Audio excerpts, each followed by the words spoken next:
سلام سلام سلام سلام سلام سلام سلام سلام سلام سلام سلام سلام. السلام علیکم ورحمۃ اللہ وبرکاتہ. الحمد للہ رب العالمین والعاقبۃ للمتقین والصلاة والسلام علی خیر خلقہ محمد وآلہ وصحبہ اجمعین ومن تبعهم بإحسان إلى يوم الدين. اعوذ باللہ من الشیطان الرجیم. بسم اللہ الرحمن الرحیم. ان عدۃ الشہور عند اللہ 12 شہرا فی کتاب اللہ یوم خلق السماوات والارض منها 4 حرم ذلك الدین القیم فلا تظلموا فیہن انفسکم وقاتلوا المشرکین کافہ کما یقاتلونکم کافہ وَاعْلَمُوا أَنَّ اللَّهَ مَعَ الْمُتَّقِينَ. رب اشرح لي صدري ويسر لي أمري واحلل عقدة من لساني يفقهوا قولي. حاضرین مجلس، معزز سامعین کرام، آج بتاریخ 20 رجب سن 1434 ہجری احسا اسلامک سینٹر کے اس ماہانہ اجلاس میں جس موضوع پر کہنے اور سننے کے لیے ہم اور آپ اکٹھا ہوئے ہیں، وہ موضوع ہے رجب کا مہینہ. اور یہ رجب کا مہینہ چل رہا ہے، 9 دن یا 10 دن اور باقی ہیں، اور پھر اس کے بعد شعبان کا مہینہ آئے گا، اور شعبان کے مہینے کے بعد رمضان المبارک کا مہینہ آئے گا. آج کے اس پروگرام میں ماہ رجب یا رجب کے مہینے کے تعلق سے چند اہم اور مفید باتیں بہت ہی اختصار کے ساتھ رکھنے کی کوشش اور جسارت کروں گا. اللہ تعالیٰ سے دعا ہے کہ رب العالمین ہمیں اس موضوع کی وضاحت کرنے کی توفیق عطا فرمائے اور پورے اخلاص کے ساتھ آپ لوگوں تک وہ باتیں پہنچانے کی توفیق عطا فرمائے جس میں ہم سب کے لیے خیر اور بھلائی ہے. آمین یا رب العالمین. اس موضوع کو سمجھنے کے لیے چند بنیادی چیزوں کا سمجھنا از حد ضروری اور بہت ہی لازم ہے. بطور تمہید چند اہم باتیں موضوع سے پہلے میں ذکر کرنا چاہتا ہوں. ہر انسان یہ بات اچھی طرح جانتا ہے، اور اگر نہیں جانتا ہے تو اسے جاننا چاہیے کہ اللہ تعالیٰ نے ہم سب کو صرف اپنی عبادت کے لیے پیدا فرمایا ہے، اور کسی بھی انسان کے لیے یا جنات کے لیے یا کسی بھی مخلوق کے لیے بالکل جائز اور درست نہیں ہے کہ وہ اللہ کی عبادت میں لاپرواہی اور سستی کرے، اللہ کی عبادت میں کسی کو بھاگیدار، شریک و ساجھیدار کرے، یا اللہ کی عبادت اپنے من پسند کرے، یا اپنے پیر و فقیر یا اپنے بنائے گئے خود ساختہ دین کے مطابق اللہ کی عبادت کرے. اللہ نے ہمیں اپنی عبادت کے لیے پیدا فرمایا ہے، اور اللہ اپنی عبادت ہی سے ہم سے راضی اور خوش ہوگا. اگر کوئی شخص اللہ کے ساتھ شرک کر کے دنیا سے گیا بنا توبہ کے، تو ہمیشہ وہ جہنم میں ڈال دیا جائے گا اور جنت کی بے شبہ نعمتوں سے محروم کر دیا جائے گا۔ ساتھ ہی ساتھ ایک بندہ رب کی بندگی کیسے کرے، کب کرے، کس وقت کرے، کتنی کرے، ان ساری چیزوں کو سمجھانے اور بتانے کے لیے اللہ تعالیٰ نے آخری نبی جناب محمد مصطفیٰ صلی اللہ علیہ وسلم کو مبعوث فرمایا، اور انسانوں کو رشد و ہدایت اور رہنمائی حاصل کرنے کے لیے اللہ تعالیٰ نے قرآن کریم جیسی عظیم کتاب پیارے نبی کریم صلی اللہ علیہ وسلم پر نازل فرمائی، اور اللہ تعالیٰ کے حکم کے مطابق، مرضی کے مطابق، اللہ کی چاہت کے مطابق نبی کریم صلی اللہ علیہ وسلم نے قرآن کی توضیح اور تبیین فرمائی، وضاحت فرمائی،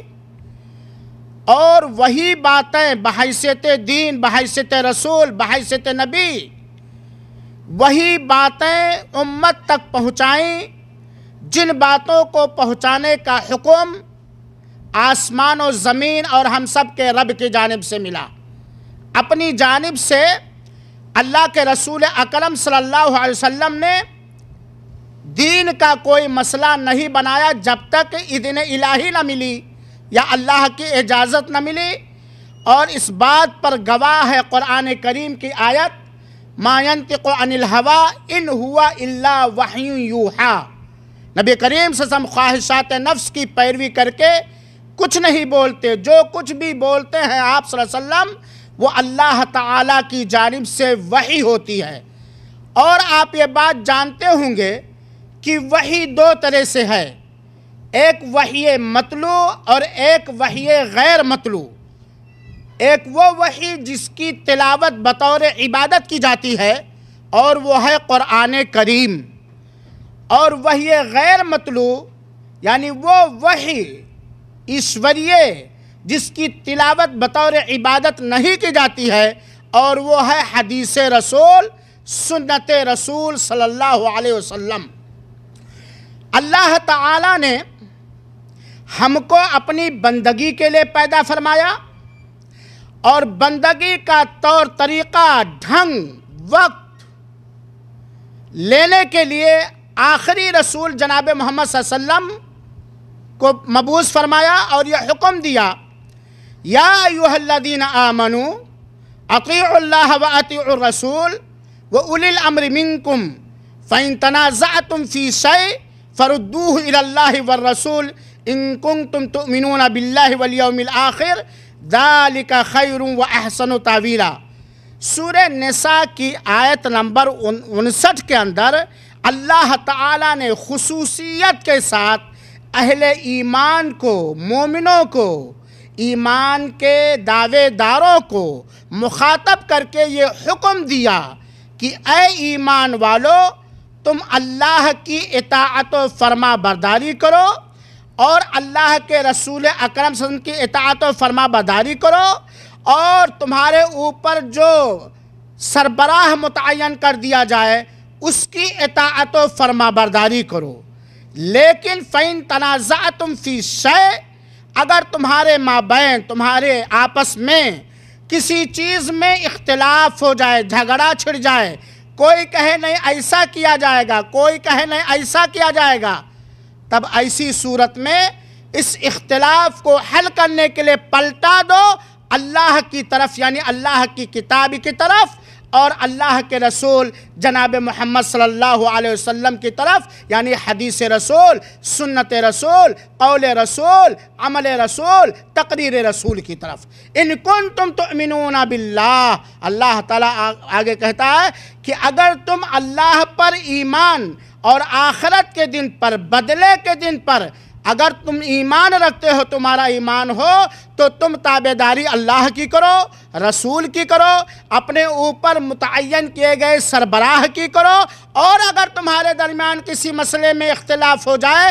تو اس اختلاف کا حل قرآن اور رسول صلی اللہ علیہ وسلم کی حدیث میں تلاش کرو. اگر تمہارا سچا ایمان ہے اللہ پر اور آخرت کے دن پر، یہی سب سے بہترین بات ہے. تو اس آیت کریمہ میں جس رب ذوالجلال نے ہمیں اپنی عبادت کے لیے پیدا فرمایا، اس رب نے ہمیں پابند کر دیا ہے کہ رب کی عبادت میں رسول کی پیروی ضروری ہے، رسول کی اطاعت اور اللہ کی اطاعت ضروری ہے. اسی طرح اللہ تعالیٰ نے سورہ حشر کی آیت میں فرمایا وَمَا آتَاكُمُ الرَّسُولُ فَخُذُوهُ وَمَا نَهَاكُمْ عَنْهُ فَانْتَهُوا. میرے بھائیوں اور ساتھیوں، دین کہاں سے لیں گے؟ دین کے رسم و رواج کہاں سے لیں گے؟ اللہ کو خوش کیسے کریں گے؟ اللہ کی عبادت کیسے کریں گے؟ اس آیت کریمہ کو کسوٹی اور معیار بنانا چاہیے. جو رب ذوالجلال کا کلام ہے، اللہ تعالی ہمیں حکم دیتا ہے، جہاں اللہ تعالی ہمیں حکم دیتا ہے وہیں پر اللہ تعالی ہمیں یہ باور کرا رہا ہے، ہمیں یہ سمجھا رہا ہے کہ وہ آخری نبی، شافع محشر، تاجدار مدینہ، احمد مجتبی، محمد مصطفیٰ، جن کو میں نے بہت سارے معجزات سے نوازا، جن کے اوپر ہم نے قرآن مجید جیسی عظیم کتاب جو رشد و ہدایت کی کتاب ہے اس کو میں نے اتارا. اس رسول کی حیثیت کیا ہے، اس رسول کا مقام کیا ہے، اس رسول کی اہمیت کیا ہے. اللہ تعالیٰ فرماتا ہے وَمَا آتَاكُمُ الرَّسُولُ فَخُذُوهُ وَمَا نَهَاكُمْ عَنْهُ فَانْتَهُوا. جو رسول تمہیں دیں وہ لے لو. سنیں تو صرف بھائی، جو رسول تمہیں دیں وہ لے لو، اور جس سے رسول تمہیں روک دیں اس سے رک جاؤ. دین لینے میں آخری اور اول اسٹیج کون ہے؟ رسول اللہ صلی اللہ علیہ وسلم. جن کاموں کے کرنے کا آپ نے حکم دیا ہے، جن کاموں کے کرنے کی آپ نے اجازت دی ہے، جن کاموں کے کرنے، جن عملوں کے اختیار کرنے کا آپ نے شوق دلایا ہے، ان کاموں کو کرو، اور جن جن چیزوں سے روک دیا ہے ان سے رک جاؤ. گویا اطاعت و فرما برداری اس وقت تک، رسول کی اطاعت و فرما برداری اس وقت تک مکمل نہیں ہو سکتی جب تک کہ جن کاموں سے روکا ہے رکا نہ جائے اور جن چیزوں کو دیا ہے لیا نہ جائے.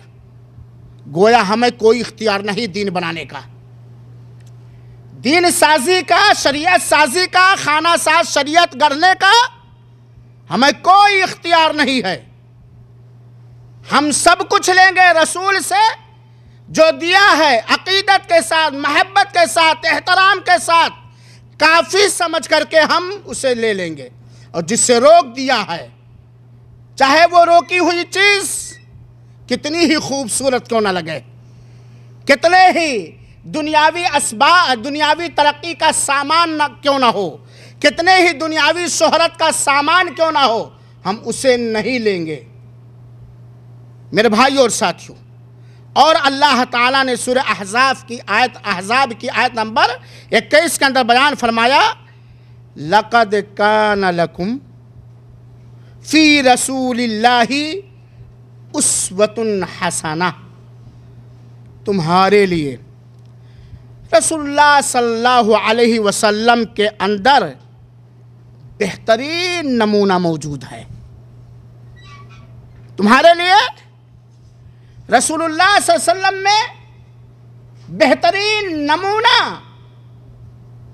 موجود ہے. کیونکہ ہمارا اس بات پر ایمان ہے، ہمارا یہ عقیدہ ہے، ہمارا یہ دعویٰ ہے، ہماری یہ تبلیغ ہے کہ جن باتوں سے، جن عملوں سے، جن اداؤں سے، جن حرکتوں سے رب خوش ہو سکتا تھا اور رب نے وہ چیزیں اختیار کرنے کی رسول کو اجازت دی، سارے طریقے آقا نامدار نے اختیار کیا رب کو راضی کرنے کے لیے. جن چیزوں سے ہمارا رب راضی ہو سکتا تھا ان سارے طریقوں کو اللہ کے رسول اکرم صلی اللہ علیہ وسلم نے رب کو راضی کرنے کے لیے اختیار کیا ہے کہ نہیں کیا ہے؟ کہ چھوڑ دیا ہے؟ ذرا میرے امتیوں، ذرا تم غور کر لینا کہ اور کوئی چیز ہے نمک مرچ، تم اپنے رب کو کیسے راضی کرو گے؟ جس طرح رسول اللہ صلی اللہ علیہ وآلہ وسلم نے رب کو راضی کیا ہے، اس سے بہتر کوئی طریقہ رب کے راضی کرنے کے لیے نہ اترا ہے نہ اترے گا۔ کہ اتر سکتا ہے بھائی؟ تو اللہ تعالیٰ نے فرمایا ہے تمہارے لیے رسول اللہ صلی اللہ علیہ وسلم میں ایک بہترین آئیڈیل موجود ہے۔ کس مہینے میں کیا کرو، کب کیا کرو، کیسا کرو، کس وقت کرو، کتنا کرو، سب طریقہ رسول اللہ صلی اللہ علیہ وسلم نے دیا ہے میرے بھائیو ساتھیوں۔ اور ساتھ ہی ساتھ اللہ تعالیٰ نے سورہ نور کی آیت نمبر 63 کے اندر الٹیمیٹم دے ڈالا ہے، دھمکیاں دے ڈالی ہیں جو حقیقت اور سچائی بھری دھمکیاں ہیں۔ اللہ تعالیٰ فرماتا ہے فَلْيَحْذَرِ الَّذِينَ يُخَالِفُونَ عَنْ أَمْرِهِ أَن تُصِيبَهُمْ فِتْنَةٌ أَوْ يُصِيبُهُمْ عَذَابٌ أَلِيمٌ۔ آگاہ ہو جائیں، ہوشیار ہو جائیں وہ لوگ جو اس کے حکم کی مخالفت کرتے ہیں۔ جو اللہ کے حکم کی مخالفت کرتا ہے، جو رسول اللہ صلی اللہ علیہ وسلم کے حکموں کی مخالفت کرتا ہے، وہ ہوشیار ہو جائیں، الرٹ ہو جائیں، آگاہ ہو جائیں۔ کس بات سے؟ کہ اگر وہ مخالفت کرتے رہے اللہ کی، اس کے رسول کی، قرآن کی، سنت رسول کی، قرآن کی، حدیث رسول کی، اگر وہ مخالفتیں کرتے رہیں تو یہ سن لے ان تصیبہم فتنہ، وہ فتنے سے دوچار کر دیے جائیں گے یا انہیں دردناک عذاب پہنچے گا۔ اور آج میرے بھائیوں ساتھیوں، اگر آپ غور و فکر کے ساتھ دیکھیں تو وہ لوگ فتنے میں ہیں جن لوگوں نے دین کامل، دین مکمل، دین اسلام کے اندر اپنی طرف سے کچھ گھٹایا اور بڑھایا ہے۔ ان کے چہرے ہی صرف مسخ نہیں کر دیے گئے بلکہ تباہ و برباد ہیں۔ لاکھ مال کے مالک ہوں، لاکھ شہرت کے مالک ہوں، لیکن رسول کے حکموں کی کھلم کھلا مخالفت کرنے والے کا چہرہ بالکل دھندلا جوتا خور کی طرح لگتا ہے، اور اندرونی فتنے میں دو چار ہیں وہ تو الگ سے میرے بھائیوں ساتھیوں۔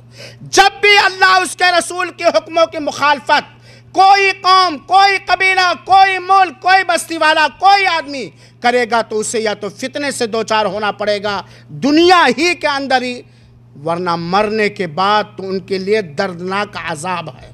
اللہ محفوظ رکھے دنیا میں ہمیں فتنوں میں پڑنے سے اور قیامت کے دن دردناک عذاب سے۔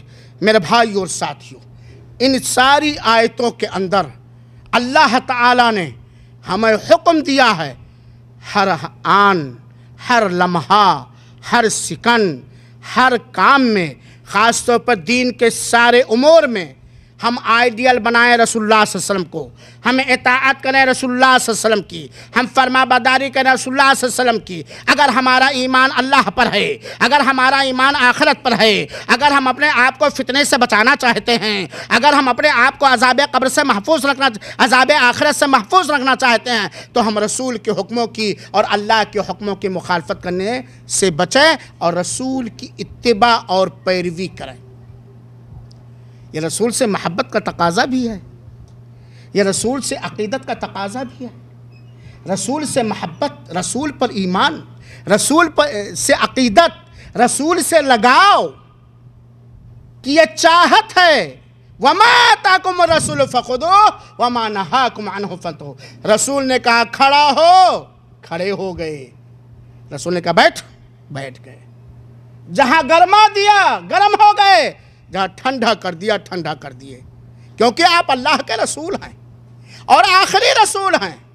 آپ نے اپنی طرف سے کچھ نہ کہا ہے، من جانب اللہ جو کچھ وحی ہوئی پھیلانے کا حکم ملا ہے وہی آپ نے فرمایا ہے۔ اور انسانوں میں مخلوقات میں سب سے کامل ذات اقدس اگر کوئی ذات ہے تو سرور دو عالم جناب محمد مصطفیٰ صلی اللہ علیہ وسلم کی ذات ہے۔ اللہم صلی علی محمد وعلی آل محمد کما صلیت علی ابراہیم وعلی آل ابراہیم انکا حمید مجید۔ اور آپ یہ بات جانتے ہیں، آپ یہ بات جانتے ہیں، اچھی طرح جانتے ہیں، جانیے اور لوگوں کو بتلائیے بھی کہ کوئی بھی آدمی رب کا قریبی اس وقت تک نہیں ہو سکتا ہے جب تک کہ وہ نیک عمل نہ کرے۔ صحیح ہے کہ نہیں؟ برا عمل کر کے اللہ کو کوئی راضی نہیں کر سکتا ہے جب تک کہ وہ نیک عمل نہ کرے۔ اور کوئی بھی عمل نیک ہے کہ نہیں اس کے پرکھنے کے لیے ایک کسوٹی ہے۔ کوئی بھی عمل آپ کر رہے ہیں وہ نیک ہے کہ نہیں، عمل صالح ہے کہ نہیں، اس کے پرکھنے کے لیے دو چیزیں ہونی چاہیے۔ ایک تو اخلاص، کیا وہ عمل صرف اور صرف رب کی رضا جوئی کے لیے ہو، رب کو خوش کرنے کے لیے ہو، رب کی قربت حاصل کرنے کے لیے ہو۔ اگر عبادت میں ذرہ برابر دنیا یا دنیاوی مخلوق کی کوئی چیز یا کوئی بھی چیز جس کو شرک کہا جاتا ہے شریک آ گیا تو وہ عبادت صالح اور نیک نہیں ہو سکتی، وہ عمل صالح اور نیک نہیں ہو سکتا ہے۔ وَمَا أُمِرُوا إِلَّا لِيَعْبُدُوا اللَّهَ مُخْلِصِينَ لَهُ الدِّينَ۔ دوسری کسوٹی رسول اللہ صلی اللہ علیہ وسلم کی پیروی، رسول اللہ صلی اللہ علیہ وسلم کی اطاعت، سیم ٹو سیم، جب کیا جتنا کیا جس حیثیت سے کیا اتنا، رسول اللہ صلی اللہ علیہ وسلم کے سیدھے بتائے ہوئے راستے سے، آپ کے نقش قدم سے 1 انچ کون کا ہے، سب سے کم انچ جو پیمانہ آپ مان سکتے ہو اس سے بھی کوئی ہٹا تو عبادت قبول نہیں ہو سکتی ہے، جس کو کہا جاتا ہے رسول اللہ صلی اللہ علیہ وسلم کی پیروی، رسول اللہ صلی اللہ علیہ وسلم کی اطاعت، رسول اللہ صلی اللہ علیہ وسلم کی پیروی۔ اور اتباع اس وقت، رسول کی اتباع یا پیروی اس وقت تک نہیں ہو سکتی ہے صحیح طریقے سے جب تک کہ 6 چیزیں نہ پائی جائیں۔ سبب میں موافق ہو، جنس میں موافق ہو، مقدار میں موافق ہو، کیفیت میں موافق ہو، زمانے میں موافق ہو اور مکان میں موافق ہو۔ ان سارے 6 چیزوں میں ہمارا عمل جب ہوگا تبھی ہو پائے گا میرے بھائیوں، میں تفصیل پہ نہیں جانا چاہتا۔ ساتھ ہی ساتھ میرے بھائیوں ساتھیوں، ہم سب کو رسول سے عقیدت ہے نا، محبت اللہ اور بڑھائے، سب کو ہے۔ اور اگر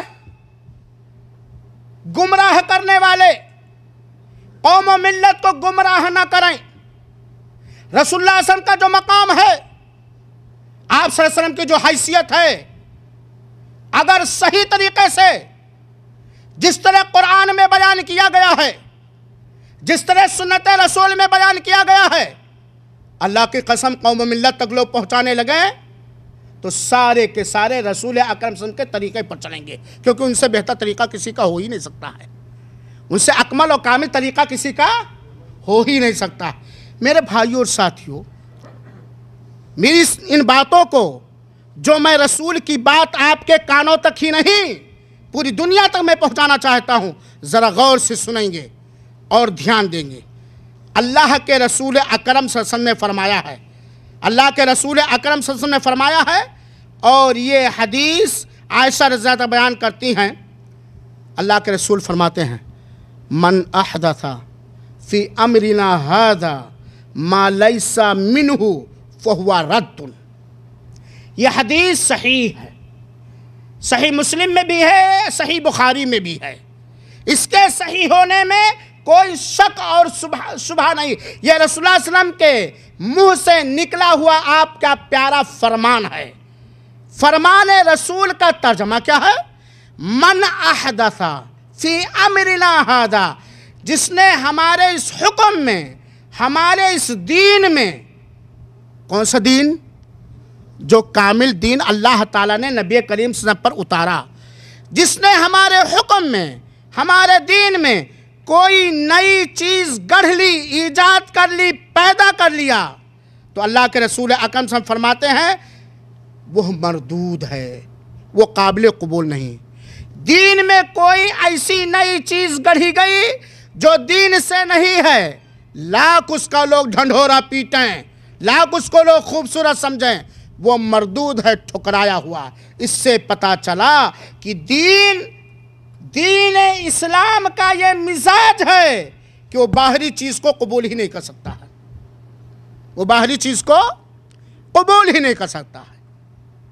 کوئی نئی چیز اس کے اندر جب بھی گڑھا گیا، پیدا کیا گیا، وہ دین میں سے نہیں ہو سکتا ہے۔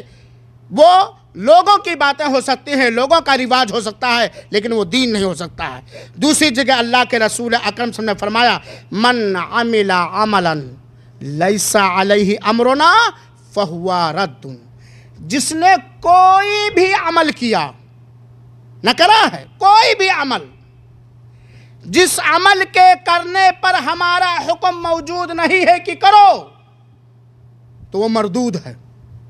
وہ کیا ہے؟ مردود ہے، غیر قابل قبول ہے۔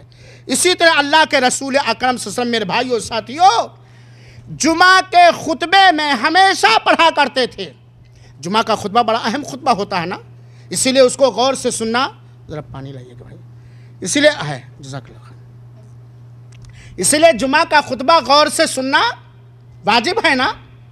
جمعہ کے خطبے کے درمیان اگر کوئی شخص بات چیت کیا تو وہ محروم ہو جائے گا اجر و ثواب سے۔ دیکھیے اہمیت، دیکھیے اللہ کے رسول اکرم صلی اللہ علیہ وسلم اپنے خطبہ جمعہ کے اندر ہمیشہ حمد و صلوات کے بعد پڑھا کرتے تھے، اور آج بھی اس سنت کو رائج رکھا جاتا ہے۔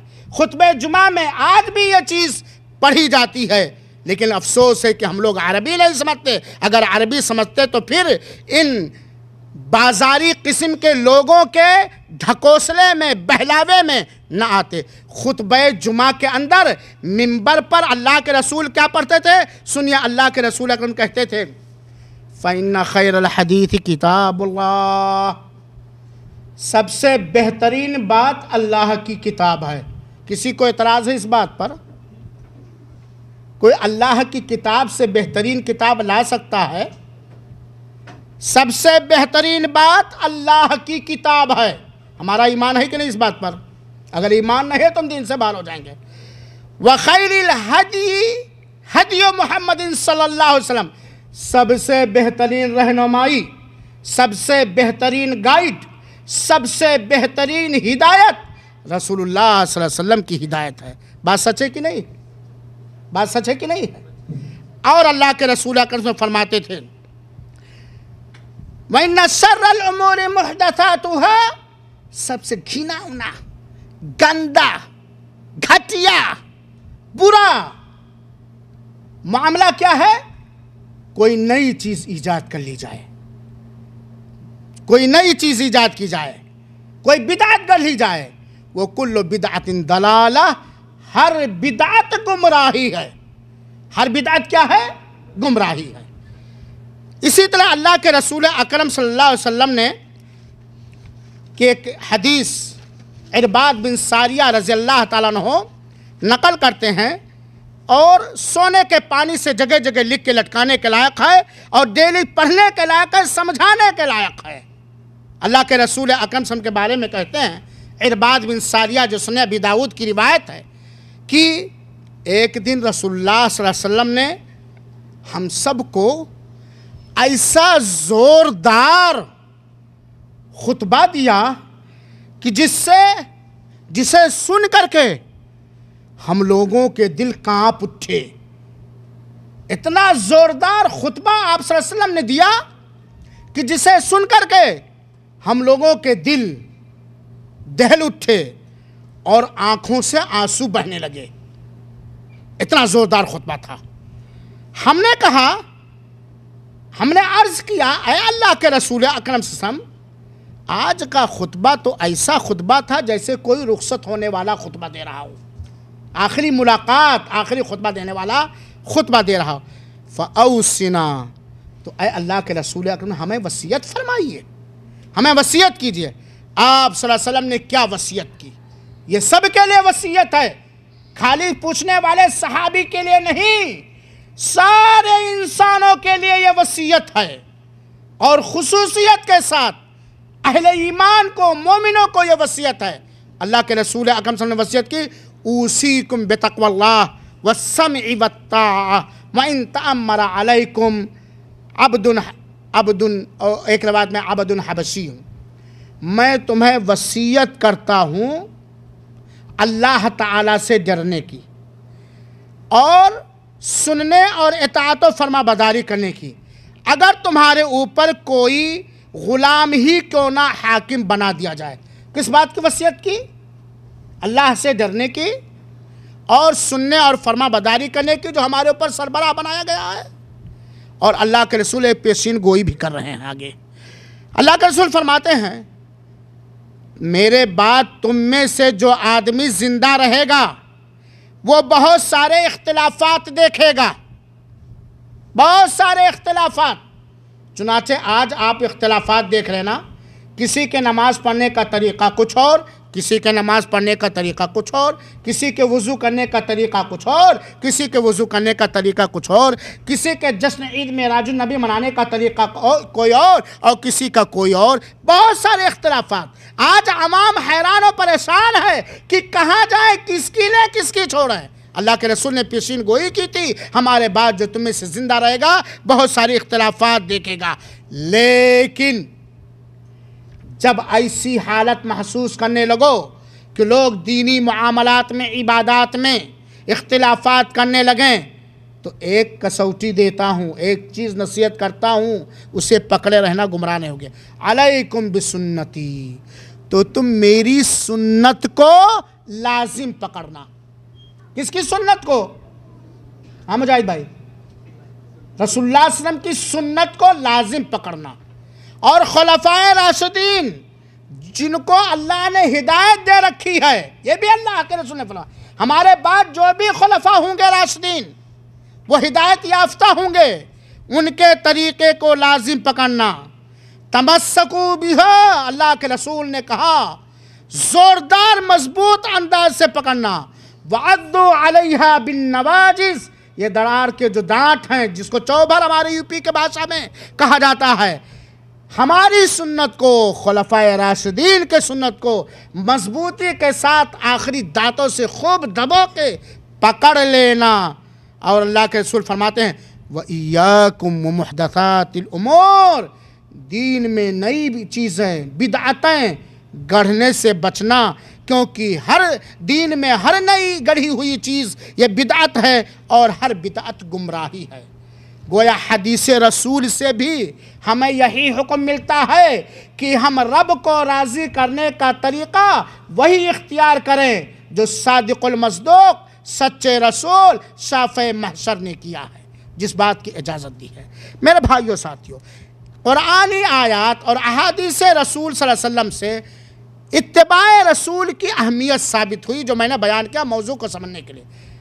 ایک بات اور سمجھ لیں، سنت کسے کہتے ہیں، بدعت کسے کہتے ہیں؟ سنت کہتے ہیں، بارہا سمجھایا گیا، پھر سمجھ لیجئے، اللہ کے رسول اکرم صلی اللہ علیہ وسلم نے جو فرمایا ہے زبان سے، جو اللہ کے رسول اکرم صلی اللہ علیہ وسلم نے کیا ہے، اللہ کے رسول کے عدم موجودگی میں صحابہ نے کہیں کیا اور آ کے آپ کے سامنے ذکر کیا، آپ نے اس کی پشتی اور تصدیق کی، اس کو سنت اور اس کو حدیث کہا جاتا ہے۔ اس کو کیا کہا جاتا ہے؟ سنت یا حدیث۔ اللہ کے رسول کے قول یعنی فرمان کو، اللہ کے رسول کے عمل کو، اللہ کے رسول اکرم صلی اللہ علیہ وسلم کی تصدیق کی ہوئی چیزوں کو یعنی تقریر کو، اسے سنت کہا جاتا ہے۔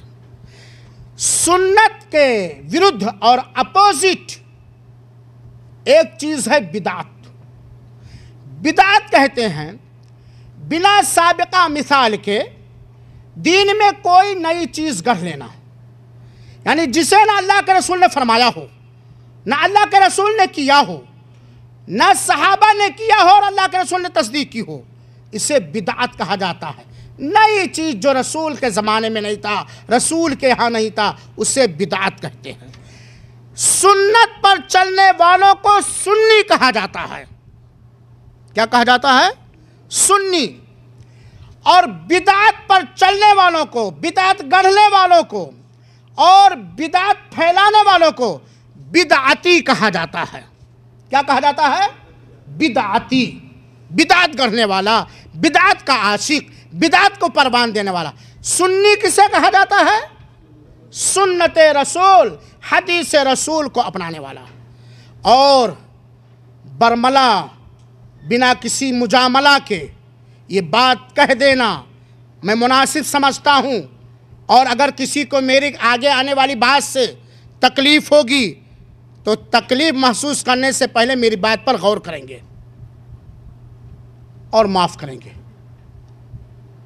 بدعت سے وہی جماعتیں بچی ہوئی ہیں، محفوظ ہیں جو اہل حدیث ہیں، یعنی جو قرآن اور حدیث کے ماننے والے ہیں، منہج صحابہ کے مطابق قرآن و حدیث کو جس طرح خلفائے راشدین نے اور تمام جملہ صحابہ کرام نے سمجھا ہے، عمل کیا ہے، اس طرح سمجھنے والی ایک ہی جماعت حقہ ہے جو اہل حدیث اپنے آپ کو کہتے ہیں، یعنی قرآن و حدیث والے۔ کیونکہ جو قرآن کو مانے گا، قرآن کی مانے گا، جو سنت کو مانے گا، سنت کی مانے گا، اس کے یہاں بدعت آ ہی نہیں سکتی ہے۔ اور ان کے علاوہ کوئی بھی ایسی جماعت نہیں آپ پائیں گے جن کے عقیدوں میں کہیں بدعت نہ ہو، جن کے عمل میں کہیں بدعت نہ ہو، جن کے رسم و رواج میں کہیں بدعت نہ ہو۔ کیونکہ قرآن و حدیث ہی کے ماننے والے ہر بات کی دلیل قرآن اور حدیث رسول سے منہج صحابہ کے مطابق لیتے ہیں۔ باقی لوگ اپنے اپنے اماموں، اپنے اپنے پیروں، جن کی بیعت کیے ہوئے ہیں یا جن کی ٹھیکیداری چل رہی ہے، یا اپنے اپنے مرشدوں کے حساب سے چلتے ہیں۔ کیونکہ قرآن و حدیث والے، اہل حدیث، ہر بات کو قرآن و حدیث پر پرکھتے ہیں۔ کسی کی بھی بات اگر قرآن و حدیث سے موافق ہے تو لے لیتے ہیں، کسی کی بھی بات اگر قرآن و حدیث منہج صحابہ، فہم صحابہ کے مخالف ہے، کسی کی بھی بات ہو، مفتی صاحب کی ہو، علامہ صاحب کی ہو، پیر صاحب کی ہو، بخاری کا ترجمہ لکھنے والے کی ہو، قرآن کا ترجمہ لکھنے والے کو، اس کو ردی کی ٹوکری میں ڈال دیتے ہیں۔ اس لیے بدعت، عقیدے میں بدعت، عمل میں بدعت اور چیزوں میں بدعت محفوظ وہی لوگ ہیں جو قرآن و حدیث کو اس طرح لیتے اور مانتے ہیں جس طرح سب سے بہترین لوگوں نے لیا ہے، اور وہ سب سے بہترین لوگ کون ہیں؟ صحابہ کرام۔ ان کے علاوہ میرے بھائیوں معاف کریں گے، جتنی بھی جماعتیں، جتنے بھی فرقے، جتنی بھی ٹولیاں، جتنے بھی گروہیں پائی جاتی ہیں، ان کے یہاں کہیں نہ کہیں بدعت ہے۔ اور قرآن و حدیث والے اگر کوئی بات کہہ گئے، لکھ گئے، جیسے ان کو پتہ چلتا ہے کہ ہماری یہ کہی ہوئی یا لکھی ہوئی بات قرآن و حدیث کے خلاف ہے، اپنی بات کو نگل لیتے، واپس لے لیتے ہیں، قرآن و حدیث کو مقدم کرتے ہیں۔ باقی سارے لوگ کچھ بھی ہو، یہ ہمارے امام صاحب کا فرمان ہے، یہ ہمارے پیر صاحب کا فرمان ہے، یہ فلاں مفتی صاحب کا کہنا ہے، یہ فلاں خواجہ صاحب کا کہنا ہے۔ تو سنی کہتے ہیں سنت کے اپنانے والے کو، عقیدے میں، عمل میں، معاملات میں۔ بدعتی کہتے ہیں چور کو، ڈاکو کو، خائن کو، قرآن پر تہمت لگانے والے کو، رسول پر تہمت لگانے والے کو، دین کو مکمل نہ ماننے والے کو۔ کیونکہ جو دین کو مکمل مانے گا وہ بدعت سے میل جول یا دوستی نہیں کر سکتا ہے۔ بات صحیح کہ نہیں میرے بھائیو ساتھیوں؟ ان تمہیدی کلمات کے بعد اب آئیے اصل موضوع پر رجب کے تعلق سے ہم کچھ کہنے اور سننے کی کوشش کریں۔ اللہ تعالی ہمیں صحیح طریقے سے کہنے، سمجھنے اور سمجھانے کی توفیق عطا فرمائے، آمین۔ میرے بھائیو اور ساتھیو، اللہ کے واسطے آپ سب سے ایک بھیک مانگتا ہوں، اللہ کا واسطہ دے کر کے، کہ جہاں بھی سنت کا پتہ لگ جائے ہم اسے لے لیں، اور جیسے ہمیں تحقیق کے ساتھ معلوم ہو جائے کہ یہ عمل، یہ عقیدہ، یہ رسم و رواج بدعت ہے، اسے چھوڑنے میں دیر نہ کریں۔ کیونکہ بدعتی یہ رسول کا قریبی نہیں ہو سکتا ہے، شفاعت رسول سے محروم کر دیا جائے گا۔ کیونکہ وہ رسول اللہ صلی اللہ علیہ وسلم کے پر اتارے گئے دین کے اندر یا گھٹا رہا ہے یا بڑھا رہا ہے۔ کوئی مائی کا لال جو رسول اللہ صلی اللہ علیہ وسلم پر اتارے گئے دین کے اندر سے گھٹا لے یا بڑھا دے؟ ہے کسی کو اختیار؟ ہے کسی کو اختیار؟ نہیں ہے میرے بھائیو ساتھیو۔ اور اللہ تعالیٰ نے ہر موقع پر ہر جگہ ہمیں اپنے رسول کی تابعداری کرنے کا حکم دیا۔ اور یہی یہ بات بھی جان لیں، سب سے اچھی تابعداری، اطاعت و فرما برداری رسول اللہ صلی اللہ علیہ وسلم کی خلفائے راشدین اور دیگر صحابہ کرام نے کیا ہے۔ یہ چیلنج صحیح ہے یا غلط؟ رسول اللہ صلی اللہ علیہ وسلم کی سب سے اچھی تابعداری، اطاعت و فرما برداری سب سے اچھے انداز میں اللہ کا تقوی اور خوف رکھتے ہوئے، رسول اللہ صلی اللہ علیہ وسلم کی محبت دل میں رکھتے ہوئے کس نے کیا ہے؟ خلفائے راشدین نے کیا ہے اور صحابہ کرام نے کیا۔ اور خلفائے راشدین اور دیگر صحابہ کرام حریص تھے، لالچی تھے دین کے، سنت کے، حکم رسول کے۔ حکم رسول آ گیا، چھوڑنے میں دریغ نہیں کیا۔ ایسے ہی ہم سب سنی مسلمان ہیں نا؟ الحمدللہ سنی مسلمان ہیں کہ نہیں بھائی؟ الحمدللہ ہم سب سنی مسلمان ہیں۔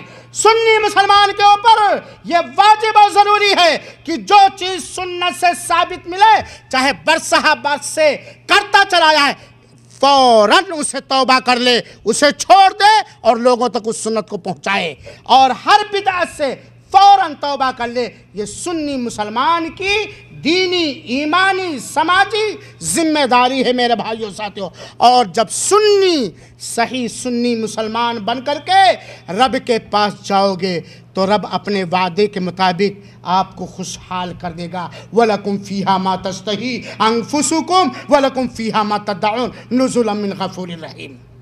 حاضرین کرام، اللہ تعالیٰ نے سورہ توبہ کی آیت نمبر 36 کے اندر بیان فرمایا، میں اختصار سے بیان کر رہا ہوں۔ اللہ تعالیٰ نے فرمایا ہے ان عدت الشہور عند اللہ 12 شہرا فی کتاب اللہ، اللہ کی کتاب میں یعنی لوح محفوظ میں سال کے 12 مہینے ہیں جس دن اللہ تعالیٰ نے آسمان و زمین کو پیدا فرمایا۔ اللہ تعالیٰ اپنی مخلوق کو جیسا چاہا ویسا بنایا، صحیح ہے کہ نہیں ہے؟ جتنی مخلوقات رب ذوالجلال کے ہیں اللہ نے اپنی چاہت کے مطابق بنایا، اس میں کسی کی اجازاری یا شفاعت یا سفارش کی ضرورت رب کو نہیں تھی۔ جتنے دن کا چاہا مہینہ بنایا، جتنے مہینے کا چاہا سال بنایا، جب چاہا دن چھوٹا رکھا، رات لمبی رکھی، کبھی رات لمبی رکھا، رات چھوٹی رکھی، دن لمبی، کبھی جاڑے کا موسم، کبھی گرمی کا موسم، کبھی برسات کا موسم، کبھی عبادت کا موسم، کبھی عید منانے کا موسم، کبھی کچھ کرنے کا موسم۔ رب نے اپنی مخلوقات کو جیسا چاہا ویسا سنوارا، بنایا اور پیدا کیا۔ ایسے ہی جس دن اللہ تعالیٰ نے آسمان و زمین کو پیدا فرمایا، اسی دن اللہ تعالیٰ نے سال کے 12 مہینے بنائے۔ یہی مہینے جو چل رہے ہیں، یہی مہینے عربی کے حساب سے جن کی شروعات محرم کے مہینے سے، سال کی شروعات محرم کے مہینے سے اور انتہا ذی الحجہ کے مہینے پہ، یہ سال کے 12 مہینے بنائے۔ وَمِنْهَا أَرْبَعَةٌ حُرُمٌ، اور ان 4 مہینوں میں اللہ تعالیٰ نے، ان 12 مہینوں میں اللہ تعالیٰ نے 4 مہینے حرمت کے مہینے بنائے، جس کے اندر خصوصیت کے ساتھ ظلم و زیادتی کو حرام قرار دیا۔ عام زمانے میں بھی، عام مہینوں میں بھی، عام دنوں میں بھی ظلم و زیادتی حرام ہے، لیکن خصوصیت کے ساتھ ان 4 مہینوں میں اللہ تعالیٰ نے قتل و غارت گری، ظلم و زیادتی کو حرام قرار دیا۔ اس کا مطلب نہیں ہے کہ ان 4 مہینوں میں ظلم و زیادتی حرام ہے، دوسرے مہینوں، سارے مہینوں میں حرام ہے، لیکن ان مہینوں میں ان کی حرمت اور بڑھ جاتی ہے۔ اور وہ اور اللہ تعالیٰ نے فرمایا فَلَا تَظْلِمُوا فِيهِنَّ أَنفُسَكُمْ، چنانچہ ان حرمت والے مہینوں میں اپنے اوپر تم ظلم نہ کرو۔ یہ 4 مہینے کون سے ہیں؟ حدیث رسول سے پتہ چلتا ہے کہ یہ 4 مہینے 3 لگاتار ہیں، ذی قعدہ، ذی الحجہ، محرم۔ یہ حرمت والے مہینے ہیں، خصوصیت کے ساتھ ظلم و زیادتی، کسی طرح کی بھی ظلم و زیادتی ہو یہ حرام اور ناجائز ہے، چاہے وہ قتل و غارت گری ہو، چاہے شرک و بدعت ہو یا کوئی بھی ہو۔ اور ایک مہینہ جو جمادی الاخری اور شعبان کے بیچ میں ہے، اور وہ کون سا مہینہ ہے؟ رجب کا مہینہ۔ یہ 4 مہینے حرمت والے مہینے ہیں، ذی قعدہ، ذی الحجہ، محرم، اور چوتھا مہینہ کون سا ہے؟ رجب۔ علماء کرام نے، مفسرین نے لکھا ہے کہ ذی قعدہ کو اللہ تعالیٰ نے اس لیے حرمت والا، خاص طور پر قتل و غارت گری اس کے اندر بند کیا تاکہ حج پہ آنے والوں کے لیے دور دراز سے آنا آسان ہو، کیونکہ مہینے میں کفار مکہ بھی قتل و غارت گری سے باز رہتے تھے، اور ذی الحجہ اس لیے تاکہ حج کے کام کرنا آسان ہو، اور محرم اس لیے اللہ تعالیٰ نے خصوص سے ساتھ حرمت والا مہینہ بنایا تاکہ لوگوں کو حج سے واپسی اپنے وطن آسان ہو، کیونکہ ان 3 مہینوں میں قتل و غارت گری، لوٹ مار یہ بند رہے گا۔ رجب کو اس لیے اللہ تعالیٰ نے حرمت والا بنایا ہے تاکہ اگر کوئی شخص حج کے بعد خانہ کعبہ آنا چاہے تو 1 مہینے میں آ کے عمرہ وغیرہ کر کے چلا جائے معمون طریقے سے۔ یہ کچھ علماء کرام نے اس کو ذکر کیا ہے۔ اللہ کے رسول اکرم صلی اللہ علیہ وسلم نے ایک حدیث کے اندر بیان فرمایا، ان الزمانہ قد استدار کہیئتی یوم خلق اللہ السماوات والارض، زمانہ اسی حالت پہ واپس آ گیا جس دن اللہ تعالیٰ نے آسمان و زمین کو بنایا۔ دراصل یہ 4 مہینے حرمت کے تھے، کفار مکہ بھی ان کا احترام کرتے تھے، لیکن 2 قبیلے تھے، ایک تھا مضر اور ایک تھا ربیعہ۔ ربیعہ رمضان کو حرمت والا مہینہ مانتا تھا۔ ربیعہ کیا مانتے تھے کہ سال کے 12 مہینوں میں کوئی بھی مہینہ اپنے حساب سے ہم گنتی پوری کر کے بنا لیں، تو وہ اپنے حساب سے، جیسے آج بھی ہمارے ہندوستان میں غیر مسلم ملماس لگا کر کے مہینے کو آگے پیچھے کرتے ہیں، ایسے وہ بھی کرتے تھے۔ لیکن مضر والے رجب کو مانتے تو حرمت والا مہینہ، اس رجب کو جو جمادی الاخری اور شعبان کے بیچ میں ہے، اور یہ رجب۔ تو اللہ تعالیٰ نے، اللہ کے رسول نے فرمایا کہ زمانہ ویسے ہی پلٹ کر کے آ گیا جس طرح آسمان و زمین، جس دن اللہ تعالیٰ نے آسمان و زمین کو پیدا فرمایا، سال 12 مہینے کے ہوتے ہیں۔ چنانچہ کیا ملا سنت سے ہم سال 13 مہینہ کے نہیں لے سکتے، سال 12 مہینے کے ہوتے ہیں۔ ان 12 مہینوں میں 3 مہینے، ان 12 مہینوں میں 4 مہینے حرمت والے مہینے ہیں۔ اللہ کے رسول نے فرمایا 3 لگاتار کنٹینیو ہیں، ذی قعدہ، ذی الحجہ، محرم، اور چوتھا مضر کا رجب، مضر قبیلے مضر کا رجب۔ چونکہ مضر والے، یہ قبیلے مضر والے، یہ رجب کی زیادہ تعظیم کرتے تھے، زیادہ احترام کرتے تھے، اس میں قتل و غارت گری سے زیادہ باز رہتے تھے، اور یہ جمادی الاخری اور شعبان کے بیچ میں ہے، اللہ کے رسول اکرم صلی اللہ علیہ وسلم نے فرمایا۔ تو اللہ تعالیٰ نے سال کے 12 مہینے اسی دن پیدا فرمائے جس دن اللہ تعالیٰ نے آسمان و زمین کو پیدا فرمایا، اور یہی سال کے 12 مہینے، جن میں 4 مہینے یہ رجب کے مہینے ہیں۔ رجب کا نام رجب کیوں رکھا گیا؟ رجب کا نام، رجب اس کی تعظیم اور احترام کی وجہ سے رکھا گیا ہے، اس کی تعظیم کرنے کا، احترام کرنے کا حکم دیا گیا ہے، یا کفار مکہ اس کی تعظیم اور احترام کرتے تھے، اور تعظیم اور احترام کا مطلب یہ ہے کہ خصوصیت کے ساتھ رجب کے مہینے میں قتل و غارت گری، جنگ و جدال، مار دھاڑ یہ بند رکھا کرتے تھے۔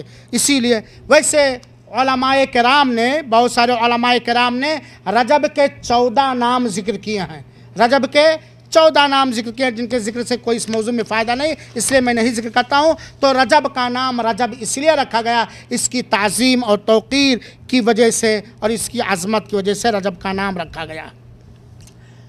میرے مسلمان بھائیوں، ساتھیوں، ہم نے اتباع رسول کی اہمیت پر چند آیات اور حدیث سنا، اور یہ جانا کہ سال کے 12 مہینے ہیں، ان میں سے 4 مہینے حرمت والے مہینے ہیں، اور ان حرمت والے مہینوں میں ایک رجب کا مہینہ ہے جس کی تعظیم کی وجہ سے اس کا نام رجب رکھا گیا ہے۔ اب آئیے اللہ تعالیٰ سے استعانت اور مدد طلب کرتے ہوئے ہم یہ جاننے کی کوشش کریں کہ کیا قرآن و حدیث میں رجب کے مہینے کی، جس مہینے کو اللہ تعالیٰ نے اسی دن پیدا فرمایا جس دن آسمان و زمین کو پیدا فرما، کیا رجب کی قرآن و حدیث میں کوئی خصوصیت ہے؟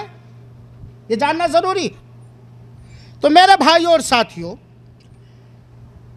اس بات کے علاوہ کہ رجب کا مہینہ ان 4 مہینوں میں سے ایک ہے جنہیں حرمت والا مہینہ کہا جاتا ہے، حرام مہینہ ہے، حرمت والا مہینہ ہے۔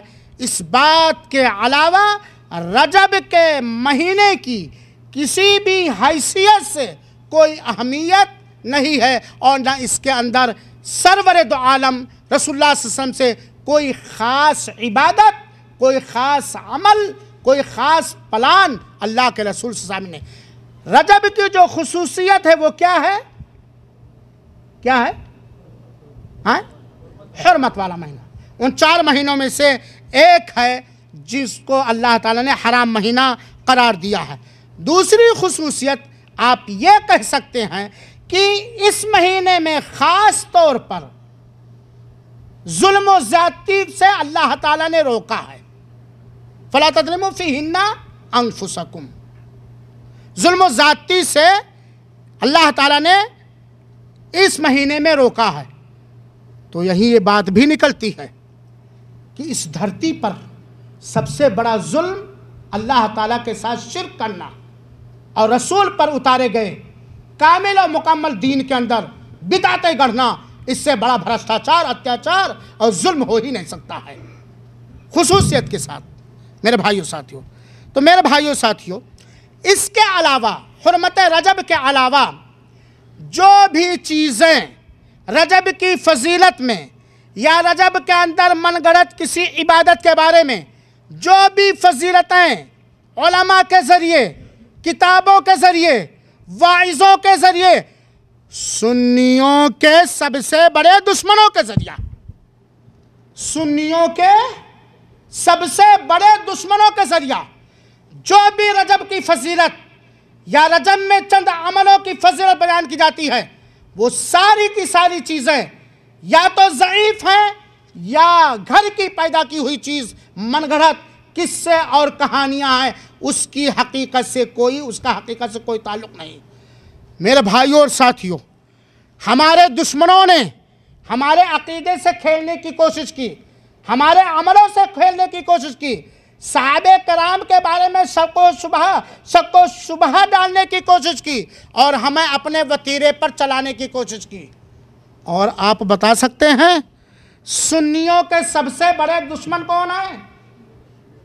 ہاں؟ آپ سب کیا ہیں؟ سنی مسلمان۔ میرا ہندوستان صاحب سنی مسلمان، پاکستان سنی مسلمان، بنگلہ دیش سنی مسلمان، اور سارا عقیدہ، سارا عمل وہی جو سنیوں کے سب سے بڑے دشمن کر رہے ہوں۔ بڑی تیز انگلی اٹھائی بھائی جان نے، آئیے آپ کو انعام دیتا ہوں، آئیے آئیے آئیے، بڑی تیز انگلی آپ نے اٹھائی، آئیے ادھر آئیے، آپ کے لیے یہ انعام ہے۔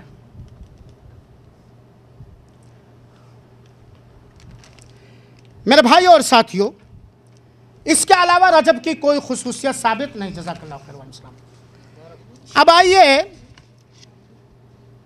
حافظ ابن حجر رحمۃ اللہ علیہ نے فرمایا ہے، حافظ ابن حجر رحمۃ اللہ علیہ نے، یا حافظ ابن حجر کون ہیں؟ جنہوں نے بخاری شریف کی شرح فتح الباری لکھی ہے، اور اس کے علاوہ بہت سارے محدثین نے، اصول حدیث کے ماہرین نے، جن کو محدث کہا جاتا ہے، جن کو مورخ کہا جاتا ہے، جن کو مفسر کہا جاتا ہے، ان علماء کرام نے فرمایا ہے کہ رجب کے مہینے کی فضیلت کے بارے میں کوئی صحیح چیز نہیں آئی ہے، وارد نہیں آئی ہے، نہ رجب کے روزے کے بارے میں، اور نہ ہی رجب کے اندر کسی تاریخ کے اندر کوئی خصوصی نماز پڑھنے میں، اور نہ ہی شب معراج یا عید معراج منانے کے بارے میں کوئی صحیح چیز نہیں آئی ہے۔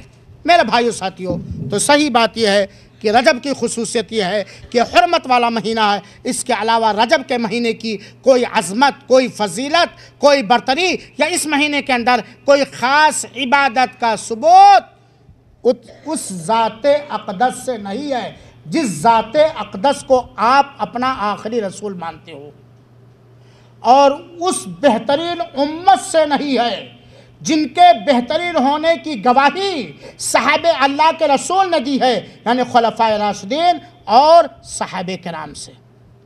میرے بھائیو، لیکن سنت کے دشمنوں نے، سنت کے دشمنوں نے 3 بار میں نے ریپیٹ کیا سمجھنے کے لیے، ان لوگوں نے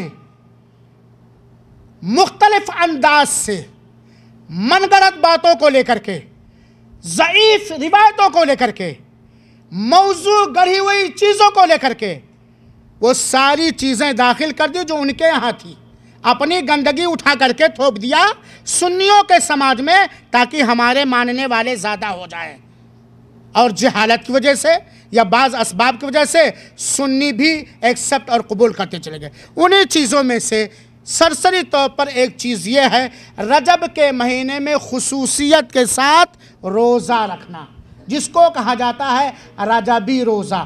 میرے بھائیوں اور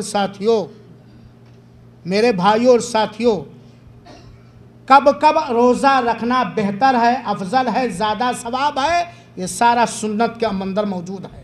اللہ کے رسول اکرم صلی اللہ علیہ وسلم نے رمضان کے روزے کو فرض کیا ہے، شوال میں 6 روزہ رکھا ہے، ذی الحجہ میں زیادہ روزہ رکھنے، 1 ذی الحجہ سے لے کر کے 10 ذی الحجہ تک روزہ رکھا اور رکھنے کا حکم دیا ہے، ایام 20 کا روزہ رکھا ہے، ہر سوموار کو روزہ رکھا ہے، ہر جمعرات کو اللہ کے رسول اکرم صلی اللہ علیہ وسلم نے روزہ رکھا ہے۔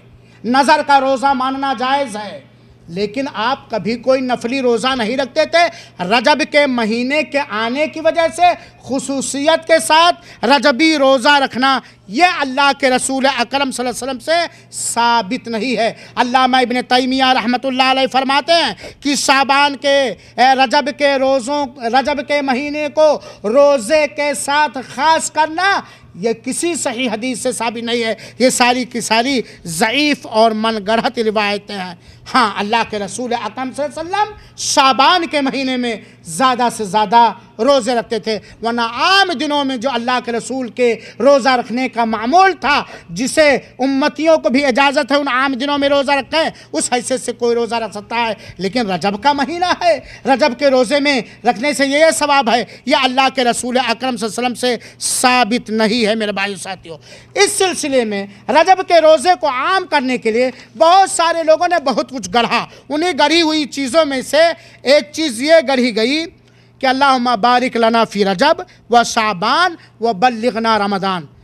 یہ میں اس لیے بیان کرتا ہوں میرے بھائیو ساتھیو، ضعیف اور موضوع روایت بیان کرنا جائز نہیں ہے، نہ ان سے دلیل پکڑا جاتا ہے، نہ فضائل میں نہ غیر فضائل میں، یہی راجح قول ہے، لیکن بتانے کے لیے، آگاہ کرنے کے لیے، لوگوں کو ہوشیار کرنے کے لیے ضعیف اور موضوع روایتوں کا بیان کرنا جائز ہے، ورنہ ایسی چیزوں کو اٹھا کر کے کہیں دریا برد کر لینا چاہیے تاکہ کم پڑھے لکھے لوگ اس سے کہیں دلیل بنا کر کے بکواس نہ کرنے لگیں، بدعت نہ کرنے لگیں، سنت کی مخالفت نہ کرنے لگیں۔ ایک ضعیف حدیث لوگوں نے گھڑا، اللہم بارک لنا فی رجب و شعبان، اللہ تو ہمارے لیے برکت دے رجب و شعبان میں، اور ہمیں رمضان تک پہنچا دے۔ یہ روایت، اس کو محدثین نے حدیث کے پرکھنے کی کسوٹیاں جن کے پاس تھیں، جن کو اللہ تعالیٰ نے پیدا ہی فرمایا تھا حدیث رسول کی حفاظت اور دیکھ ریکھ کرنے کے لیے، جن کے پاس اصول حدیث ہے، حدیث کے صحیح اور ضعیف پرکھنے کی جن کے پاس کسوٹیاں اللہ نے دے رکھی ہیں اپنے رحم و کرم سے، ان لوگوں کے ہاں یہ حدیث حد درجے ضعیف ہے اور اس سے دلیل پکڑنا جائز نہیں ہے۔ اور مزید سنیے، عمر رضی اللہ تعالیٰ عنہ، عمر بن الخطاب رضی اللہ تعالیٰ عنہ جو دوسرے خلیفہ ہیں، عمر بن الخطاب رضی اللہ تعالیٰ عنہ جو دوسرے خلیفہ ہیں، جب وہ دیکھتے تھے کہ لوگ رجب کے مہینے میں خصوصیت کے ساتھ رجبی روزہ رکھتے ہیں، ان کے ہاتھوں پہ ڈنڈے مارا کرتے تھے اور زبردستی کھانا کھلوا دیا کرتے تھے۔ زبردستی کیونکہ تاکہ دین میں کوئی بدعت نہ آنے پائے، جب خصوصیت کے ساتھ کوئی رجب کے مہینے میں روزہ رکھتا تھا۔ اسی طرح رجب کے مہینے میں کچھ لوگ قربانیاں کرتے ہیں خصوصیت کے ساتھ رجب کے مہینے میں، اس سے پہلے نہیں، اس کے بعد نہیں، لیکن یہ عطیرہ کے نام سے جو چیز رائج ہے قربانی کے نام سے، یہ اللہ کے رسول اکرم صلی اللہ علیہ وسلم سے ثابت نہیں ہے میرے بھائیو ساتھیو۔ چنانچہ آپ چلے جائیے بہت سارے اپنے پاس پڑوس کے علاقوں میں خصوصیت کے ساتھ غیر اللہ کے نام قربانیاں دی جاتی ہیں۔ اسی طریقے سے ایک چیز رجب کے مہینے میں اور لوگوں نے گڑھ لیا ہے، اسے میں بیان نہیں کرنا چاہتا تھا تاکہ کمزور علم والے نہ سمجھ لوگ ایسا نہ ہو کرنے لگے یہ بدعت کریں۔ اس کا نام ہے صلاۃ الرغائب۔ بہت سارے لوگ صلاۃ الرغائب کے نام سے نہیں جانتے ہیں، لیکن جب طریقہ بتاؤ تو بھی جان جائیں گے کہ ہم نے بھی پڑھا ہے۔ تو بتانا، آگاہ کرنا ضروری ہے۔ پڑوس میں اللہ سب کو ہدایت دے، ایک دن پڑوس سے بریانی آئی۔ گھر میں بریانی آنے کے بعد مجھے خوشخبری ملی بریانی آئے ہے۔ میں نے کیلنڈر دیکھا، ہم نے کہا ہاں بس وہی معاملہ ہے۔ کیوں؟ ہم سب روزہ تھے آج لمبی لمبی نمازیں پڑھی جائیں گی۔ بہت سارے لوگ صلاۃ الرغائب کے نام سے نہیں جانتے ہیں، لیکن اس نماز کو، اس بدعتی نماز کو، من گڑھت نماز کو بہت سارے لوگ پڑھتے ہیں اور اس پر بہت سارا اجر و ثواب لوگ بیان کرتے ہیں۔ اسے صلاۃ الرغائب کہا جاتا۔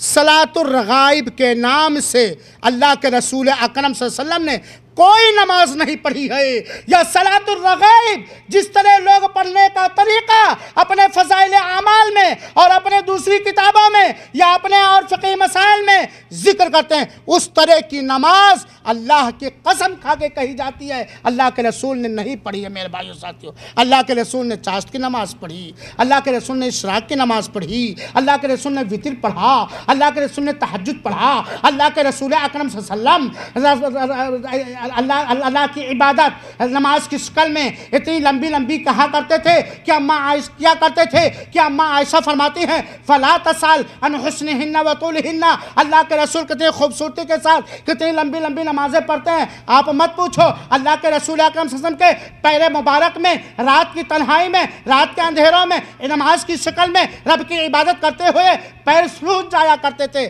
لیکن اس کے باوجود صلاۃ الرغائب کے نام کی کوئی نماز اللہ کے رسول اکرم صلی اللہ علیہ وسلم نے پڑھا۔ اگر اس نماز کا پڑھنا جائز ہوتا، سنت تو چھوڑو، پڑھنے کی رب کی طرف سے اجازت ہوتی تو آقا پڑھتے کہ نہیں پڑھتے؟ طریقہ کیا ہے؟ طریقہ یہ ہے جیسا کہ لوگ ذکر کرتے ہیں، رجب کی پہلی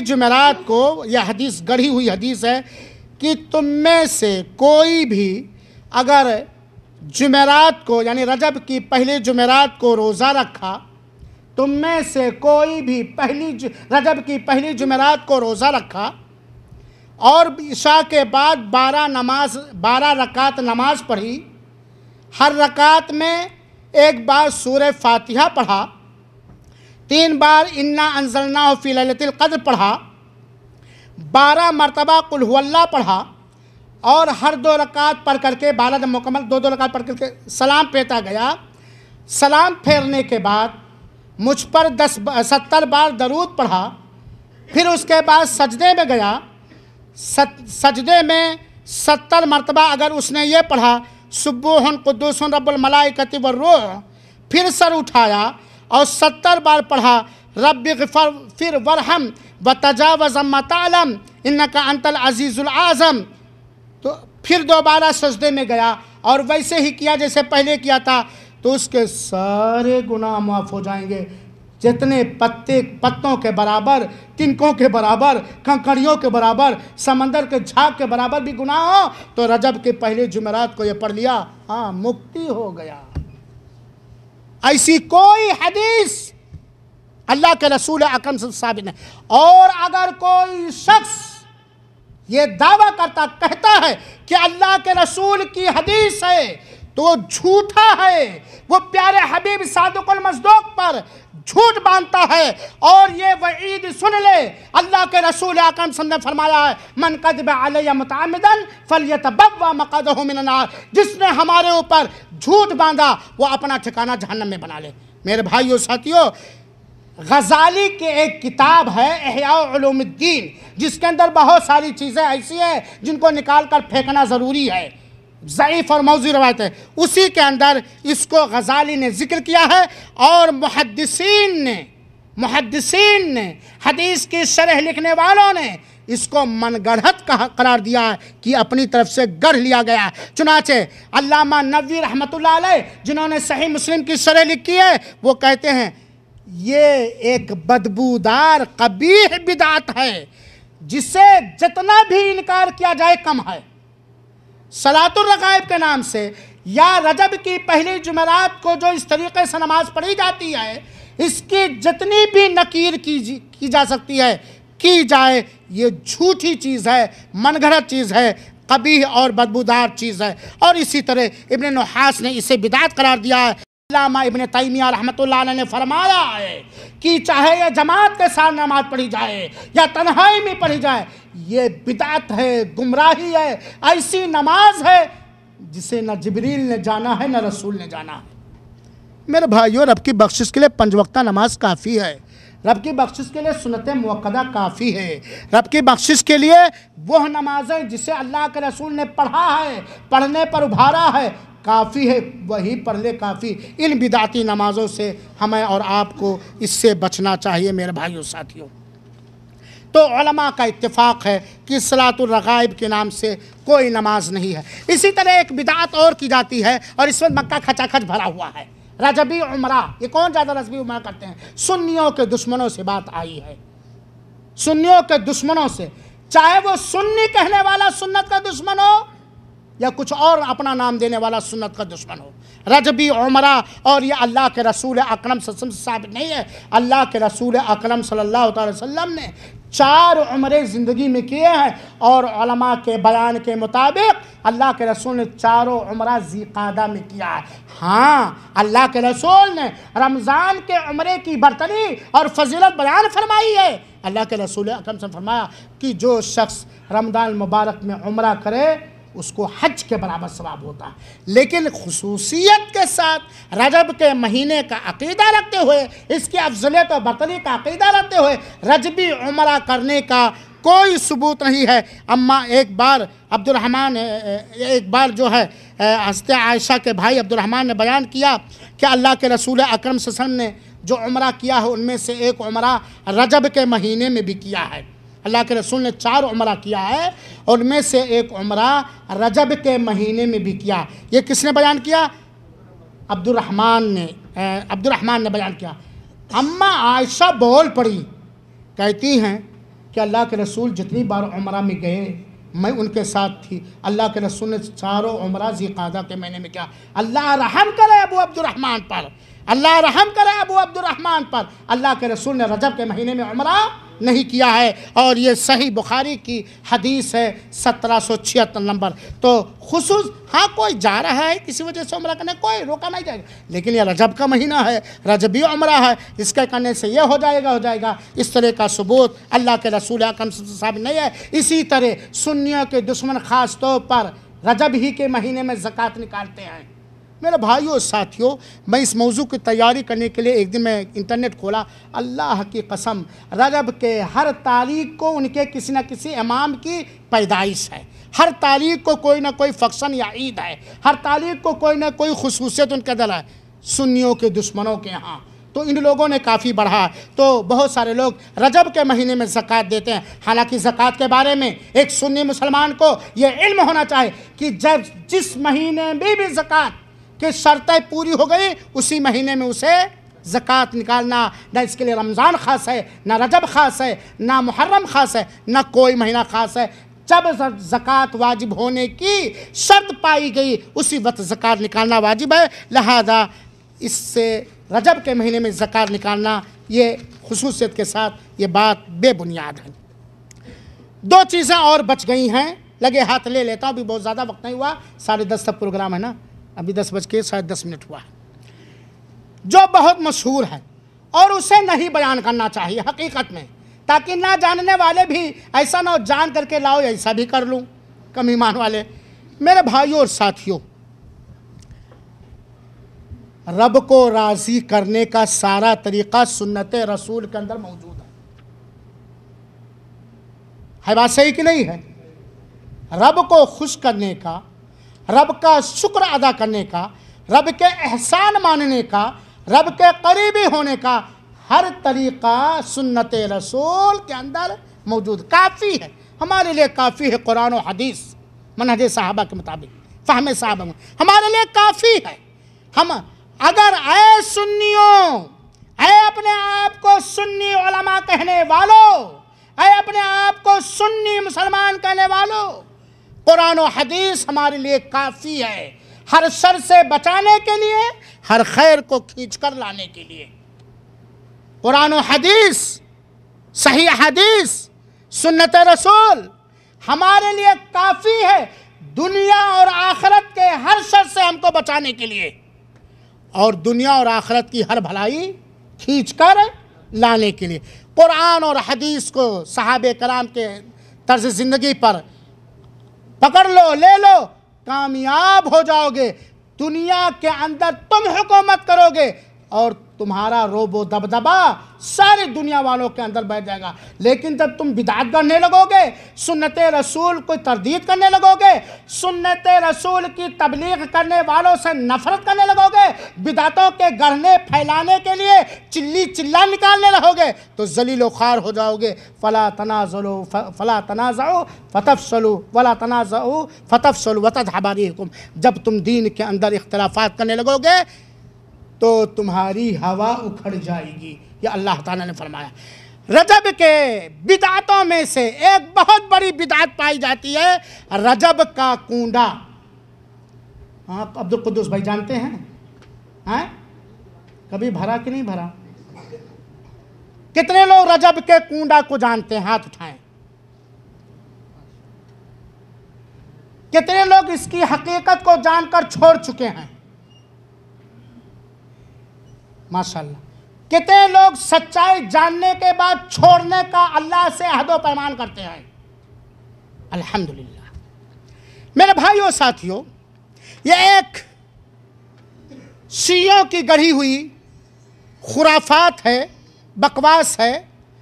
یہ رجب کا کنڈا بھرا جاتا ہے، امام جعفر صادق کے نام نظر دیا جاتا ہے، امام جعفر صادق کے نام یہ نظر دیا جاتا ہے۔ یہ امام جعفر صادق رحمۃ اللہ علیہ کی تاریخ پیدائش کے بارے میں اختلاف ہے، لیکن البدایہ والنہایہ کے اندر جو تاریخ کی قابل اعتماد کتاب ہے، حافظ ابن کثیر رحمۃ اللہ علیہ نے لکھا ہے کہ امام جعفر صادق کی تاریخ ولادت 8 رمضان سن 80 ہجری ہے۔ کون سا مہینہ؟ کون سا مہینہ؟ رمضان کا مہینہ۔ تاریخ کون سی؟ 8۔ اور تاریخ وفات شوال سن 148 ہجری ہے، شوال سن 148 ہجری۔ یہ امام جعفر صادق کے جشن میلاد مناتے ہوئے ان کی قربت حاصل کرنے کے لیے رجب کے کنڈے کا نواز دیا جاتا ہے، جو کس تاریخ کو ہوتا ہے؟ کس تاریخ کو؟ 21 رجب کی رات میں بنایا جاتا ہے، جو گھر والے کھاتے ہیں، اور 22 رجب کو منظر عام پہ لایا جاتا ہے۔ 22 رجب کو امام جعفر صادق کے نام یہ رجبی کنڈا کے نام سے ایک نیاز دیا جاتا ہے۔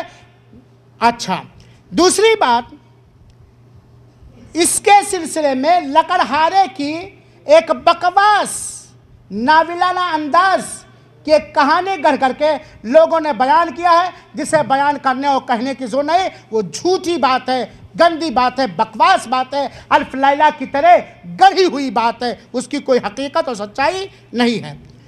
ہم چونکہ ہندوستانی ہیں، بھائی پاکستانی بھائی ناراض نہ ہوں گے، بٹوارے سے پہلے ہم سب کیا تھے؟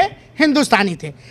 ہندوستان میں یہ رسم رجب کے کنڈے کے نام سے ایجاد ہوئی۔ اس کو رجب کا کنڈا، میں موضوع جب پڑھنے لگا تو میں نے کہا اس کو رامپوری چاقو کہنا چاہیے، رجب کا کنڈا نہیں کہنا چاہیے۔ یہ رامپوری چاقو ہے جو ہر ایک سنت، جس نے بدعت کو ترقی دیا ہے، سنت کا گلا کاٹا ہے، رامپوری چاقو اس کو کہا جا سکتا ہے۔ رامپور کے اندر ایک فاطمی آدمی امیر مینائی کے ہاں سے، رامپور جو لکھنؤ کے آس پاس ہے، یو پی کا ایک شہر ہے، ایک جگہ ہے، امیر مینائی کے ہاں سے رامپور کے اندر 1906 کے اندر پہلی بار یہ بدعت گڑھی گئی ہے۔ کب؟ کہاں پہ؟ رامپور، اور رامپور سے نکل کر کے حیدرآباد بھی پہنچ گئی، کرناٹک بھی پہنچ گئی، کیرلا بھی پہنچ گئی، ہندوستان اور پاکستان کے ساری جگہوں پر پہنچ گئی۔ تو یہ ہندوستان میں پہلی بار کہاں بنائی گئی ہے؟ رامپور میں 1906 کے اندر امیر مینائی جو شیعہ تھا، جو فاطمی تھا، جو دشمن معاویہ تھا، جو دشمن صحابہ تھا، جو دشمن سنت رسول تھا، اس نے یہ خرافات رجب کے نام سے، رجب کے اندر رجب کے کنڈے کے نام سے گڑا ہے، جس کے اندر 21 رجب کی رات کو میٹھی چوڑی پوڑی کوڑی کوڑا جو کچھ ہے بنایا جاتا ہے، رات میں ہی میں گھر سے باہر نہیں نکلتا، گھر والے کھاتے ہیں، اس کے بعد 22 رجب کو دھوم دھڑلے کے ساتھ منایا جاتا ہے، مولوی صاحبہ کے میلاد کرتے ہیں اور معاملے کیا کیا کرتے ہیں اور کیا کیا کرواتے ہیں، اللہ جانے ہدایت دے۔ تو یہ رجب کے کنڈے کی بدعت ہے جس کو اللہ کے رسول نے نہ منایا ہے نہ منانے کی اجازت دی۔ میرے بھائیو ساتھیوں، یہ 22 رجب کو کیوں مناتے ہیں؟ جبکہ امام جعفر صادق رمضان کے مہینے میں پیدا ہوئے، رجب کے مہینے میں امام جعفر صادق نہیں پیدا ہوئے ہیں۔ جو لوگ کہتے ہیں کہ امام جعفر صادق کی پیدائش رجب کے مہینے میں، وہ جھوٹے ہیں، وہ شیعہ حضرات کہتے ہیں۔ سنیوں کا یہاں چیز نہیں آنی چاہیے۔ جب امام جعفر صادق رمضان میں پیدا ہوئے ہیں اور ان کی برسی جشن میلاد تم رجب میں منا رہے ہو، اس کا مطلب دال میں کچھ کالا ہے۔ آپ جانتے ہو کہ صحابہ کو گالیاں دینے والی قوم کون ہے؟ اللہ ان لوگوں سے نمٹ لے یا ہدایت دے جو صحابہ کرام میں سے کسی بھی صحابی کو برا بھلا و گالی گلوچ دے۔ ہم سنی مسلمان ہیں، چاہے صحابی اونچی چوٹی کا ہو یا معمولی درجے کا ہو، ہم اس کا احترام کرتے ہیں، ہم اس کی عزت کرتے ہیں، ہم ان کے لیے رضی اللہ تعالیٰ عنہم کی دعا کرتے ہیں، ہم ان کو اپنے لیے مسئلے راہ مسئلے ہدایت مانتے ہیں۔ میرے بھائیوں ساتھیوں، 22 رجب کو کہہ لینے دیجئے، اگر دیکھا جائے تو ہم سب کے ماموں، اللہ کے رسول اکرم صلی اللہ علیہ وسلم کے سالے، جن کو اللہ کی اجازت سے اللہ کے رسول نے جو وحی اترتی اس کے لکھنے پر مامور کیا تھا، جن کے ہاتھوں سے قرآن کی آیتیں لکھی گئی ہیں، جنہوں نے دنیا کے مختلف خطوں میں اسلام کا پرچم لہرایا ہے اور اسلام کا جھنڈا گاڑا ہے، ملکوں کو فتح کیا اور جیتا ہے، کفر و شرک کا خاتمہ کیا ہے۔ ہماری مراد امیر معاویہ رضی اللہ تعالیٰ عنہ، امیر معاویہ رضی اللہ تعالیٰ عنہ، جو ایک اونچے پائے کے صحابی ہیں، رسول اللہ صلی اللہ علیہ وسلم کے سالے ہیں، کاتبین وحی میں سے ہیں، مسلمانوں کے سربراہ رہے ہیں، جنہوں نے بہت سارے ملکوں کو فتح کیا ہے اور اسلامی پرچم گاڑا ہے۔ اور جس وقت امیر معاویہ کا انتقال ہوا، ایمان کی حالت میں وہ انتقال پایا، صحابی کے لقب سے وہ نوازے گئے ہیں اور صحابی ہے۔ اس دن 22 رجب کو امیر معاویہ رضی اللہ عنہ کا انتقال پرملال ہوا ہے۔ ان کے وفات کی خوشی میں سنیوں کے دشمن امام جعفر صادق کے نام سے کنڈا بنا کر کے اور برسی منا رہے ہیں۔ میرے بھائیو ساتھی، امیر معاویہ کے وفات کو خوشی کا دن مناتے ہیں۔ ظاہر سی بات ہے یہ امیر معاویہ ان کے ہاں دشمن ہیں، جبکہ رب کے کیا ہیں؟ دوست ہیں۔ جس وقت اللہ کے رسول کا انتقال ہوا، اللہ کے رسول امیر معاویہ سے راضی تھے، امیر معاویہ اللہ کے رسول سے راضی تھے، اور ایمان کی حالت میں، توحید کی حالت میں، صحابی کی حیثیت سے امیر معاویہ کا انتقال ہوا۔ تو میرے بھائیوں، امیر معاویہ کے تاریخ وفات کے دن خوشی منانے کے لیے امام جعفر صادق کے نام یہ رجب کا کنڈا نیاز دیا جاتا ہے، جس کے اندر بہت ساری گڑبڑیاں ہیں۔ پہلی بات تو امام جعفر صادق اللہ کے رسول کے بعد پیدا ہوئے ہیں سن 80 ہجری میں، اور دین مکمل ہو گیا تھا عرفات کے میدان میں۔ الیوم اکملت لکم دینکم واتممت علیکم نعمتی ورضیت لکم الاسلام دینا۔ دین مکمل ہو گیا تھا جب رسول اللہ صلی اللہ علیہ وسلم دنیا سے گئے تھے، ہے کہ نہیں؟ اللہ تعالیٰ نے کہیں نبی سے نہیں کہا کہ محمد صلی اللہ علیہ وسلم تم دنیا سے جانے والے ہو، اپنے امت سے کہہ دو کہ تمہارے بعد تمہارے امتیوں میں امام جعفر صادق کے نام سے ایک آدمی پیدا ہوگا جس کے نام سے 22 رجب کو نیاز دیا کرنا، کنڈا بنا کرنا۔ اللہ کے رسول نے کسی کے نام کا نیاز نہیں دیا۔ دوسری چیز، نظر و نیاز یہ عبادت ہے. عبادت ہے کہ نہیں؟ عبادت رب کی رضا کے لیے کی جائے گی، سنت رسول کے مطابق کی جائے گی. رب کی رضا کے لیے کی جائے گی، سنت رسول کے مطابق کی جائے گی. اللہ کے رسول اکرم صلی اللہ علیہ وسلم نے نہ رجب کا کنڈا بھرا ہے اور نہ بھرنے کی اجازت دی ہے. اور دوسری بات یہ ہے کہ واعظ حضرات، خطبہ حضرات یہ لکڑہارے کے جو قصے اور کہانیاں بیان کرتے ہیں یہ جھوٹی چیز ہیں.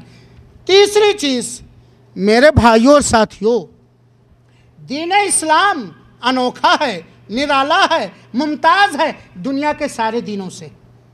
دین اسلام انوکھا ہے، نرالا ہے، ممتاز ہے، بے مثال ہے دنیا کے سارے رسم و رواج سے، دنیا کے سارے دین سے. برسی منانا، جشن عید، جشن میلاد منانا، برتھ ڈے منانا، یہ اسلام کا مزاج نہیں ہے، یہ غیر مسلموں سے آیا ہوا ہے. اور اللہ کے رسول نے فرمایا ہے من تشبہ بقوم فہو منہم، جو کسی قوم کے مشابہت اختیار کرے گا وہ انہی میں سے. نہ ہمارے رسول نے کسی کی عید میلاد منائی ہے اور نہ منانے کی اجازت دی ہے. آپ کے خلفائے راشدین اور صحابہ نے نہ منایا ہے نہ منانے کی اجازت دی ہے. لہذا کسی کے نام کی برسی یا جشن عید میلاد منانا، چاہے امام جعفر صادق ہوں یا کوئی بھی ہوں، یہ جائز نہیں ہے. اور میرے بھائیو ساتھیو، جو شخص بھی شان صحابہ میں گستاخی کرے گا وہ گستاخ ہے، قیامت تک وہ گستاخ ہے اللہ کا اور اللہ کے رسول کا. کیونکہ اللہ تعالیٰ نے صحابہ کرام کو چن لیا تھا اپنی دین کی حفاظت کرنے کے لیے. آج رجب کے کنڈے منانے والے لوگوں کو غور کرنا چاہیے کہ جو لوگ صحابہ کو گالیاں دیتے ہیں، جو لوگ صحابہ کو برا بھلا کہتے ہیں، کن صحابہ کو؟ جنہوں نے اپنے خون کی قربانی دی ہے اسلام کی آبیاری کرنے کے لیے، جنہوں نے وحی کی حفاظت کی ہے، جنہوں نے رسول کی حفاظت فرمائی ہے، آپ کے حدیثوں کی حفاظت فرمائی ہے، جنہوں نے دین کی سربلندی کے خاطر عورتوں کے بیوہ ہونے کی پرواہ نہیں کی، بچوں کے یتیم ہونے کا پرواہ نہیں کیا، اپنے تن من دھن کی بازی لگا دی اور جان مال خون سب قربان کر کے جس دین کی آبیاری کی، آج انہی صحابہ کے نام کو بدنام کرنے کے لیے اور ان کے تاریخ وفات کو خوشی کا دن منانے کے لیے یہ سارے بدعات گڑے گئے. اے رجب کے کنڈے منانے والوں، رجب کے کنڈے کی حقیقت سمجھو، اس میں بہت ساری خرابیاں اور اللہ کے واسطے اس کے منانے سے ہمیں اور آپ کو توبہ کر لینا چاہیے. میرے بھائیوں ساتھیوں، رجب کے مہینے میں ایک اور چیز منائی جاتی ہے. وہ کیا چیز ہے آپ جانتے ہیں کیا؟ جشن معراج النبی. معراج ہوا پیارے حبیب کو. کس کو معراج ہوا؟ معراج جیسا عظیم رتبہ کس کو میسر ہوا؟ میرے بھائیوں ساتھیوں، اللہ کے رسول اکرم صلی اللہ علیہ وسلم کو بہت ساری ایسی خصوصیتوں سے ہم سب رب کے نوازا جن خصوصیتوں سے دوسرے نبیوں کو نہیں نوازا ہے. بہت ساری چیزوں سے، بہت ساری چیزیں اللہ تعالیٰ نے رحمت للعالمین پیارے حبیب کو محمد مصطفیٰ صلی اللہ علیہ وسلم کو جو دیا ہے وہ آپ سے پہلے نبیوں کو نہیں دیا ہے نا. میرے بھائیوں ساتھیوں، ہم سنی ہیں، سنت کے دعوے دار ہیں، سنت کے پھیلانے والے ہیں. ہم یہ دعا کرتے ہیں رب ذوالجلال پل پل سکن سکن جب تک زندہ رکھ اپنے رسول کی سچی سنت پر زندہ رکھ، قائم رکھ، عمل کرنے کی توفیق عطا فرما، اور سنت رسول کے خلاف جتنی چیزیں ہیں ان کے خلاف زبان سے، قلم سے، جسم سے جہاد کرنے کی توفیق عطا فرما. آمین یا رب العالمین. ہمارا یہ عقیدہ ہے، ہمارا یہ ایمان ہے کہ اللہ تعالیٰ نے پیارے حبیب جناب مصطفیٰ صلی اللہ علیہ وسلم کو معراج کرایا، جس کا ذکر اللہ تعالیٰ نے اس طرح فرمایا سبحان الذی اسریٰ بعبدہ لیلا من المسجد الحرام الی المسجد الاقصی الذی بارکنا حولہ لنریہ من آیاتنا انہ هو السمیع البصیر. اللہ تعالیٰ فرماتا ہے پاک ہے وہ ذات جس نے راتوں رات اپنے بندے کو، اپنے بندے یعنی رسول اللہ صلی اللہ علیہ وسلم کو راتوں رات مسجد حرام سے مسجد اقصیٰ کا سیر کرایا، جس کے ارد گرد اللہ تعالیٰ نے برکت دی. ہمارا یہ ایمان ہے کہ اللہ تعالیٰ نے پیارے حبیب صلی اللہ علیہ وسلم کو راتوں رات بیت المقدس لے گیا اور پھر وہاں سے اللہ تعالیٰ انہیں معراج کرایا. معراج کے اندر اللہ کے رسول اکرم صلی اللہ علیہ وسلم کو بہت سارا نمایاں چیزیں نصیب ہوئیں، اور یہ معراج جو اللہ کے رسول اکرم صلی اللہ علیہ وسلم کو کرایا گیا آپ کی دل بستگی کے لیے، آپ کی تسلی کے لیے۔ ابو طالب آپ کے چچا تھے، اگرچہ وہ ایمان نہیں لائے تھے، کفر پر ان کا انتقال ہوا تھا، لیکن جیتے جی انہوں نے تن من دھن سے ہر طریقے سے اپنے بھتیجے محمد صلی اللہ علیہ وسلم کی حفاظت کی تھی، قوم کی دشمنیاں لی تھی اور قوم سے لڑائی لڑی تھی، لیکن ایمان کی دولت سے محروم ہو کر کے ابو طالب کا انتقال ہو گیا۔ اللہ کے رسول کو غم لاحق ہو گیا، اللہ کے رسول حیران رہنے لگے، پریشان رہنے لگے، اور اسی اسنا میں اماں خدیجہ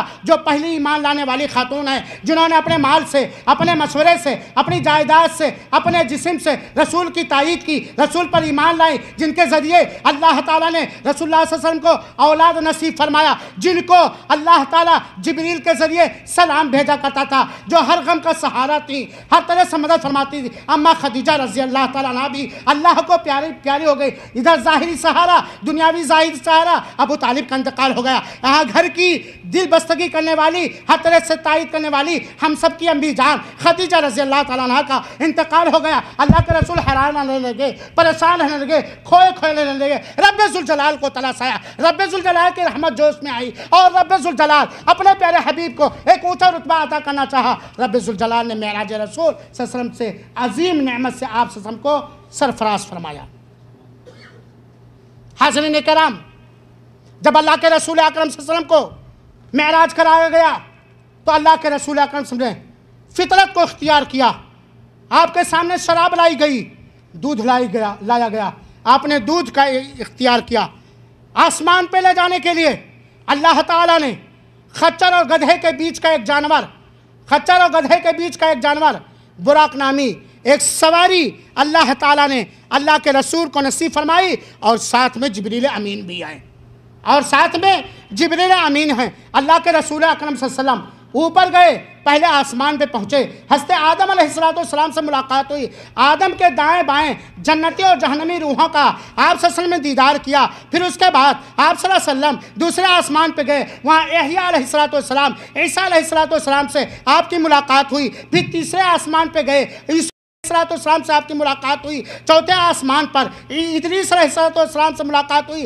پانچویں آسمان پر اللہ کے رسول اکرم صلی اللہ علیہ وسلم نے ہارون علیہ السلام سے ملاقات کیا، اور چھٹے آسمان پر موسیٰ سے ملاقات کیا۔ ساتویں آسمان پر ابراہیم علیہ السلام سے ملاقات کیا۔ ان سارے نبیوں نے آپ صلی اللہ علیہ وسلم کا استقبال کیا، اور بہترین جملے سے بہترین بھائی، بہترین بھتیجا کر کے آپ کا خیر مقدم کیا، آپ کا استقبال کیا۔ ان سارے نبیوں سے آپ صلی اللہ علیہ وسلم کی ملاقات ہوئی، اور ساتویں آسمان کے بعد اللہ کے رسول اکرم صلی اللہ علیہ وسلم کو بیت المعمور لے جایا گیا۔ پھر اس کے بعد اللہ کے رسول اکرم صلی اللہ علیہ وسلم کو سدرۃ المنتہی لے جایا گیا، اور اللہ کے رسول اکرم صلی اللہ علیہ وسلم کو وہاں جنت کا سیر کرایا گیا، دیدار کرایا گیا، اور جہنم کا دیدار کرایا گیا۔ یہی وہ معراج کا واقعہ ہے، جہاں اللہ تعالیٰ اللہ کے رسول اکرم جبریل کو اپنے اصلی شکل و صورت پر دیکھا، لیکن رب کو ان کے اصلی شکل و صورت پہ اللہ کے رسول نے معراج میں نہیں دیکھا تھا، جبریل کو ان کے اصلی شکل و صورت میں دیکھا تھا۔ یہی وہ معراج کا واقعہ ہے، معراج کا تحفہ ہے، جسے اللہ کے رسول اکرم صلی اللہ علیہ وسلم کو 3 چیزیں میسر کی گئی، عطا دی گئی۔ 5 وقت کی نماز، پہلے 50 وقت کی فرض ہوئی، پھر جو ہے اخیر میں 5 وقت اور 50 کا ثواب، 5 وقت کی نماز۔ سورہ بقرہ کی آخری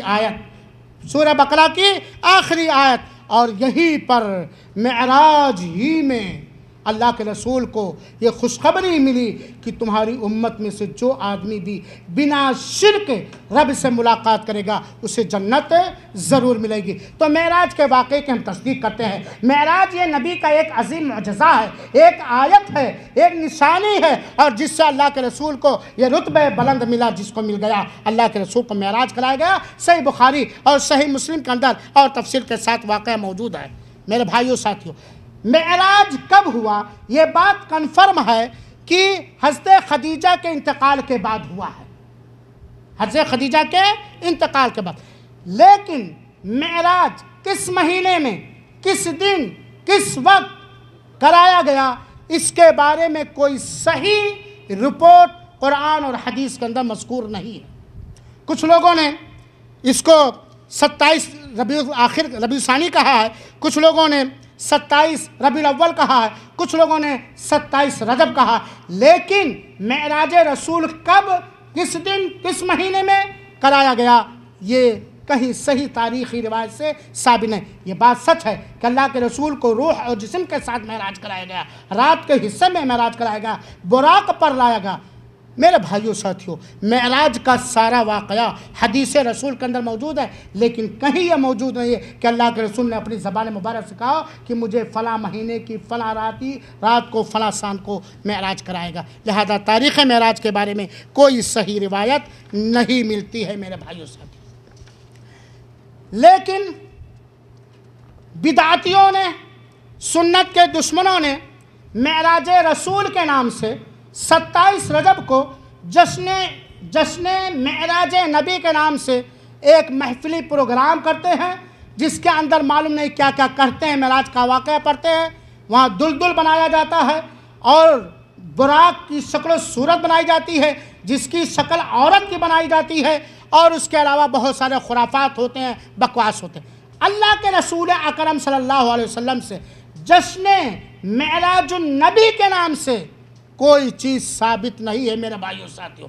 اور اگر جشن معراج النبی منانے میں اللہ کے بندوں کے لیے ذرہ برابر خیر اور بھلائی ہوتی تو اللہ تعالیٰ جس رب ذوالجلال نے پیارے حبیب کو معراج کرایا، اس رات کو عید کی رات اتار دیتا، جیسے کہ عید الفطر اور عید الاضحیٰ اتار دیا ہے۔ مسلمانوں کے لیے 2 عید ہے میرے بھائیوں۔ یا جس کو میرے بھائیوں ساتھیوں جشن معراج منانے کا سب سے زیادہ اختیار اور حق کس کو ہے؟ اس کو ہے جس کو معراج کرایا گیا کہ نہیں کرایا گیا؟ پیارے حبیب صلی اللہ علیہ وسلم کو، پیارے حبیب صلی اللہ علیہ وسلم کو معراج کرایا گیا ہے نا۔ کوئی بھی جاؤ، زندہ مردہ، سارے مفتیوں کو، سارے پیروں کو، سارے فقیروں کو، ساری جماعتوں کے مفتیوں کو یہ چیلنج دے ڈالو کہ کہیں ثابت کر دیں کہ اللہ کے رسول اکرم صلی اللہ علیہ وسلم نے اپنی زندگی میں ایک بار بھی جشن معراج منایا ہو۔ صحیح روایت سے ثابت کر دیں، لے لیا جائے گا۔ اللہ کے رسول نے پوری زندگی کئی بار آپ کو وہ سال ملا، ہاں، اور کئی سال آپ زندہ رہے، لیکن آپ نے جشن معراج اللہ کے رسول نے نہیں منایا ہے۔ اسی لیے جشن معراج کی تاریخ کے بارے میں اختلاف، اللہ نے اس کو چھپا کے رکھنا چاہا، یہ اللہ کی مصلحت۔ اللہ کے رسول سے منانے کا ثبوت کوئی سچا مومن مسلمان نہیں پیش کر سکتا۔ ہوگا تو یا تو وہ شیعہ ہوگا، یا رافضی ہوگا، یا بدعتی ہوگا، یا ضدی اور حدرم ہوگا، یا حدیث رسول کے بارے میں کورا نادار لا علم ہوگا میرے بھائی ساتھیوں۔ اللہ کے رسول اکرم صلی اللہ علیہ وسلم کے انتقال پر ملال کے بعد خلافت کا موقع ملا ابو بکر کو، ان کے بعد خلافت کیا عمر نے، ان کے بعد خلافت کیا ابو عثمان نے، ان کے بعد خلافت کیا علی رضی اللہ تعالیٰ عنہ نے۔ یہ چاروں خلفائے راشدین الگ ترتیب اونچے بلند مقام و رتبے والے، ان لوگوں نے بھی اپنی اپنی خلافت میں کسی سال کو بھی، کسی مہینے کو بھی، یا رجب کی 27 تاریخ کو جشن معراج نہیں منایا۔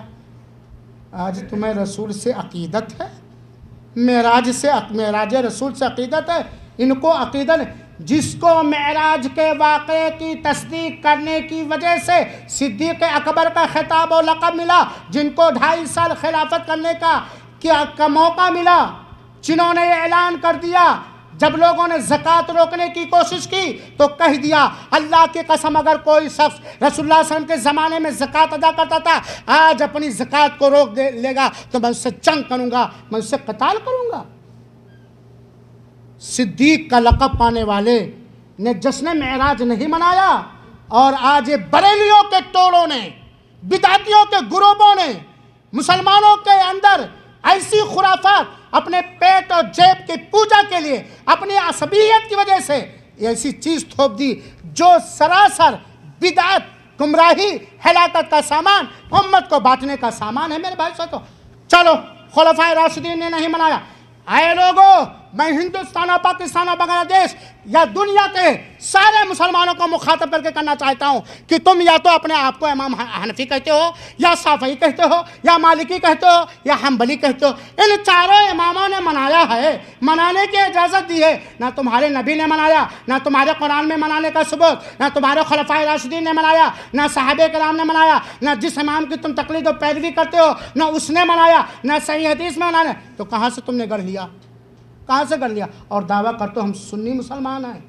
نہیں میرے بھائیو ساتھیو، عید معراج النبی منانا یہ اللہ کے رسول اکرم صلی اللہ علیہ وسلم سے ثابت نہیں ہے۔ لیکن سوال یہ پیدا ہوتا ہے، یہ بدعتیں جب اسلامک سینٹر والے، یہ وہابی لوگ، یہ اہل حدیث لوگ، یہ قرآن و حدیث ماننے والے جب یہ ہمیشہ چیختے ہیں کہ نہ رجبی روزہ ہے، نہ رجبی عمرہ ہے، نہ رجب کا کنڈا ہے، نہ شب معراج النبی منانا ہے، تو یہ چیزیں کیسے پورے ہندوستان اور پاکستان میں عام ہیں؟ میرے بھائیو ساتھیو، ان چیزوں کے چاہے وہ 15ویں شعبان کی رات کا معاملہ ہو، عید میلاد النبی کا معاملہ ہو، 12 وفات کا معاملہ ہو، جشن معراج کا معاملہ ہو، جتنی بھی خرافات اور بدعتیں اور گمراہیاں ہیں، ان ساری بدعتوں اور گمراہیوں کے پھیلنے کی وجہ جہالت ہے۔ سنت کے بارے میں، حدیث رسول کے بارے میں، عمل رسول کے بارے میں، صحابہ کرام کے طرز عمل کے بارے میں، صحابہ کرام کے طرز زندگی کے بارے میں جہالت ہے، جہالت عام ہے۔ اس وجہ سے جو بھی ملتا ہے لمبا چوڑا دکھایا جاتا ہے، ہم ایکسپٹ کرتے اور قبول کرتے چلے جاتے ہیں۔ کبھی پوچھنے کی ہمت ہوئی پیر صاحب سے کہ کس تاریخ کس رات کو اللہ کے رسول نے منایا ہے؟ ایک تو جہالت، دوسری بات خواہشات نفس کی پیروی، نفس کی پیروی، جو دل میں آیا کر لیا۔ تیسری چیز دنیا کی حوث اور لالچ، دنیا کی حوث و لالچ۔ آج دیکھو اجمیر اور بہت ساری جگہوں پر عرس منانے والے جتنے مالدار ہوتے ہیں، زندگی بھر کماتے کماتے سعودیہ میں مر جاؤ مالدار نہیں ہو گئے، پیر بھی دبواتے، سب کچھ دبواتے، سب کچھ دباتے، سب کچھ لوٹتے، سب کچھ لٹواتے، ایمان لوٹتے، ایمان لٹواتے، اور بنے ہیں ہمارے پیر و مرشد۔ میرے بھائیو ساتھی، تو خواہشات نفس کی پیروی۔ تیسری چیز تجارت، اس میں تجارت بھی چمکتی ہے، تجارت بھی۔ آخری چیز کہ سنت رسول کے بارے میں ہماری وہ چاک چوبندی نہیں ہمارے اندر، چست نہیں جو ہونی چاہیے۔ ایک مسلمان پر واجب ضروری ہے اپنا عقیدہ قرآن اور حدیث رسول سے لے، اپنا عمل قرآن اور حدیث رسول سے لے۔ آج ہمیں قصے کہانیاں کی کتابیں پسند آتی ہیں، فلاں صاحب کی لکھی ہوئی کتابیں پڑھیں، حدیث کی کتابوں کے پڑھنے کا وقت نہیں ملتا۔ آپ اگر حدیث کی کتابیں پڑھے ہوتے، بخاری شریف پڑھتے، مسلم شریف پڑھتے، معراج کا سارا واقعہ ملتا اور آپ کو مل جاتا کہ نبی نے منایا کہ نبی نے نہیں بنایا۔ تو میرے بھائیوں، ان سارے وجوہات کے بنا پر یہ خرافات و بدعتیں پھیلی ہیں، اور ہماری ذمہ داریاں کیا ہیں؟ آخری بات، ان خرافات اور بدعتوں کے تعلق سے یا سنت کے تعلق سے ہماری ذمہ داری کیا بنتی ہے؟ بحیثیت مسلمان ہونے کے، بحیثیت سنی مسلمان ہونے کے، ہماری ذمہ داری کیا بنتی ہے؟ سب سے پہلی ذمہ داری یہ بنتی ہے کہ ہم قرآن اور حدیث کا صحیح علم حاصل کریں، سنت کا صحیح علم حاصل کریں اور اس پر عمل کریں۔ دوسری بات، ان بدعتوں کی حقیقت کو جان کر حکمت عملی کے ساتھ، ہوشیاری کے ساتھ، چستی کے ساتھ، اللہ سے استعانت و مدد طلب کرتے ہوئے ان بدعتوں سے لوگوں کو ڈرائیں اور آگاہ کریں۔ یہ نہیں یونس بھائی یار کیسے کہہ دو مولانا، سب نوکریے سے نکال دیں گے، بھگا دیں گے، ماریں گے۔ میرے بھائیو ساتھیو، سنت کو رائج کرنے کے لیے علامہ ابن تیمیہ رحمۃ اللہ علیہ جیل کے سلاخوں میں بند کیے گئے، مارا گیا، کاٹا گیا اور وہیں ان کا انتقال ہو گیا۔ میرے بھائیو ساتھیو، تو ان بدعتوں کی حقیقت کو سمجھ کر کے ہم انہیں آگاہ کریں، سمجھائیں اور عوام میں اس چیز کو پھیلائیں۔ مولویوں سے ٹکرانے کی کوشش نہ کریں، کیونکہ آپ دلیل دینے پاؤ گے کہ کہاں یہ حدیث کس نے سے کہا، کیونکہ جب وہ دیکھیں گے میری آمدنی میں فرق آ رہا تو آپ کے خلاف ورغلا دیں گے۔ ہے توصیف بھائی مجھ سے معاملہ کہ نہیں ہے؟ کسی وہابی کے کلاس میں مت جانا، کسی وہابی کے پروگرام میں مت، کسی اس کے یہاں مت جانا، جو آمین کہتا ہوگا اس کا کلاس مت پڑھنا، اس کی کتاب۔ اللہ کے بندو، اللہ کے قسم، یہ دین کے ٹھیکیداروں نے اگر بدعت کو مٹانے کی، جو اپنے آپ کو دین کے ٹھیکیدار بنے بیٹھے ہیں، چلی چلا کرنے والے، اگر یہ بدعت کے ختم کرنے پہ در پہ ہو جاتے تو کیا ہی اچھا ہوتا ہے بتائیں۔ اس کے ایسے گزر جائیں گے، کتاب جو نہیں لیں گے، سلام کرنا گوارا نہیں کرتے، کیوں؟ جانتے ہیں اسلامی سینٹر کا وہابی آدمی ہے یہ۔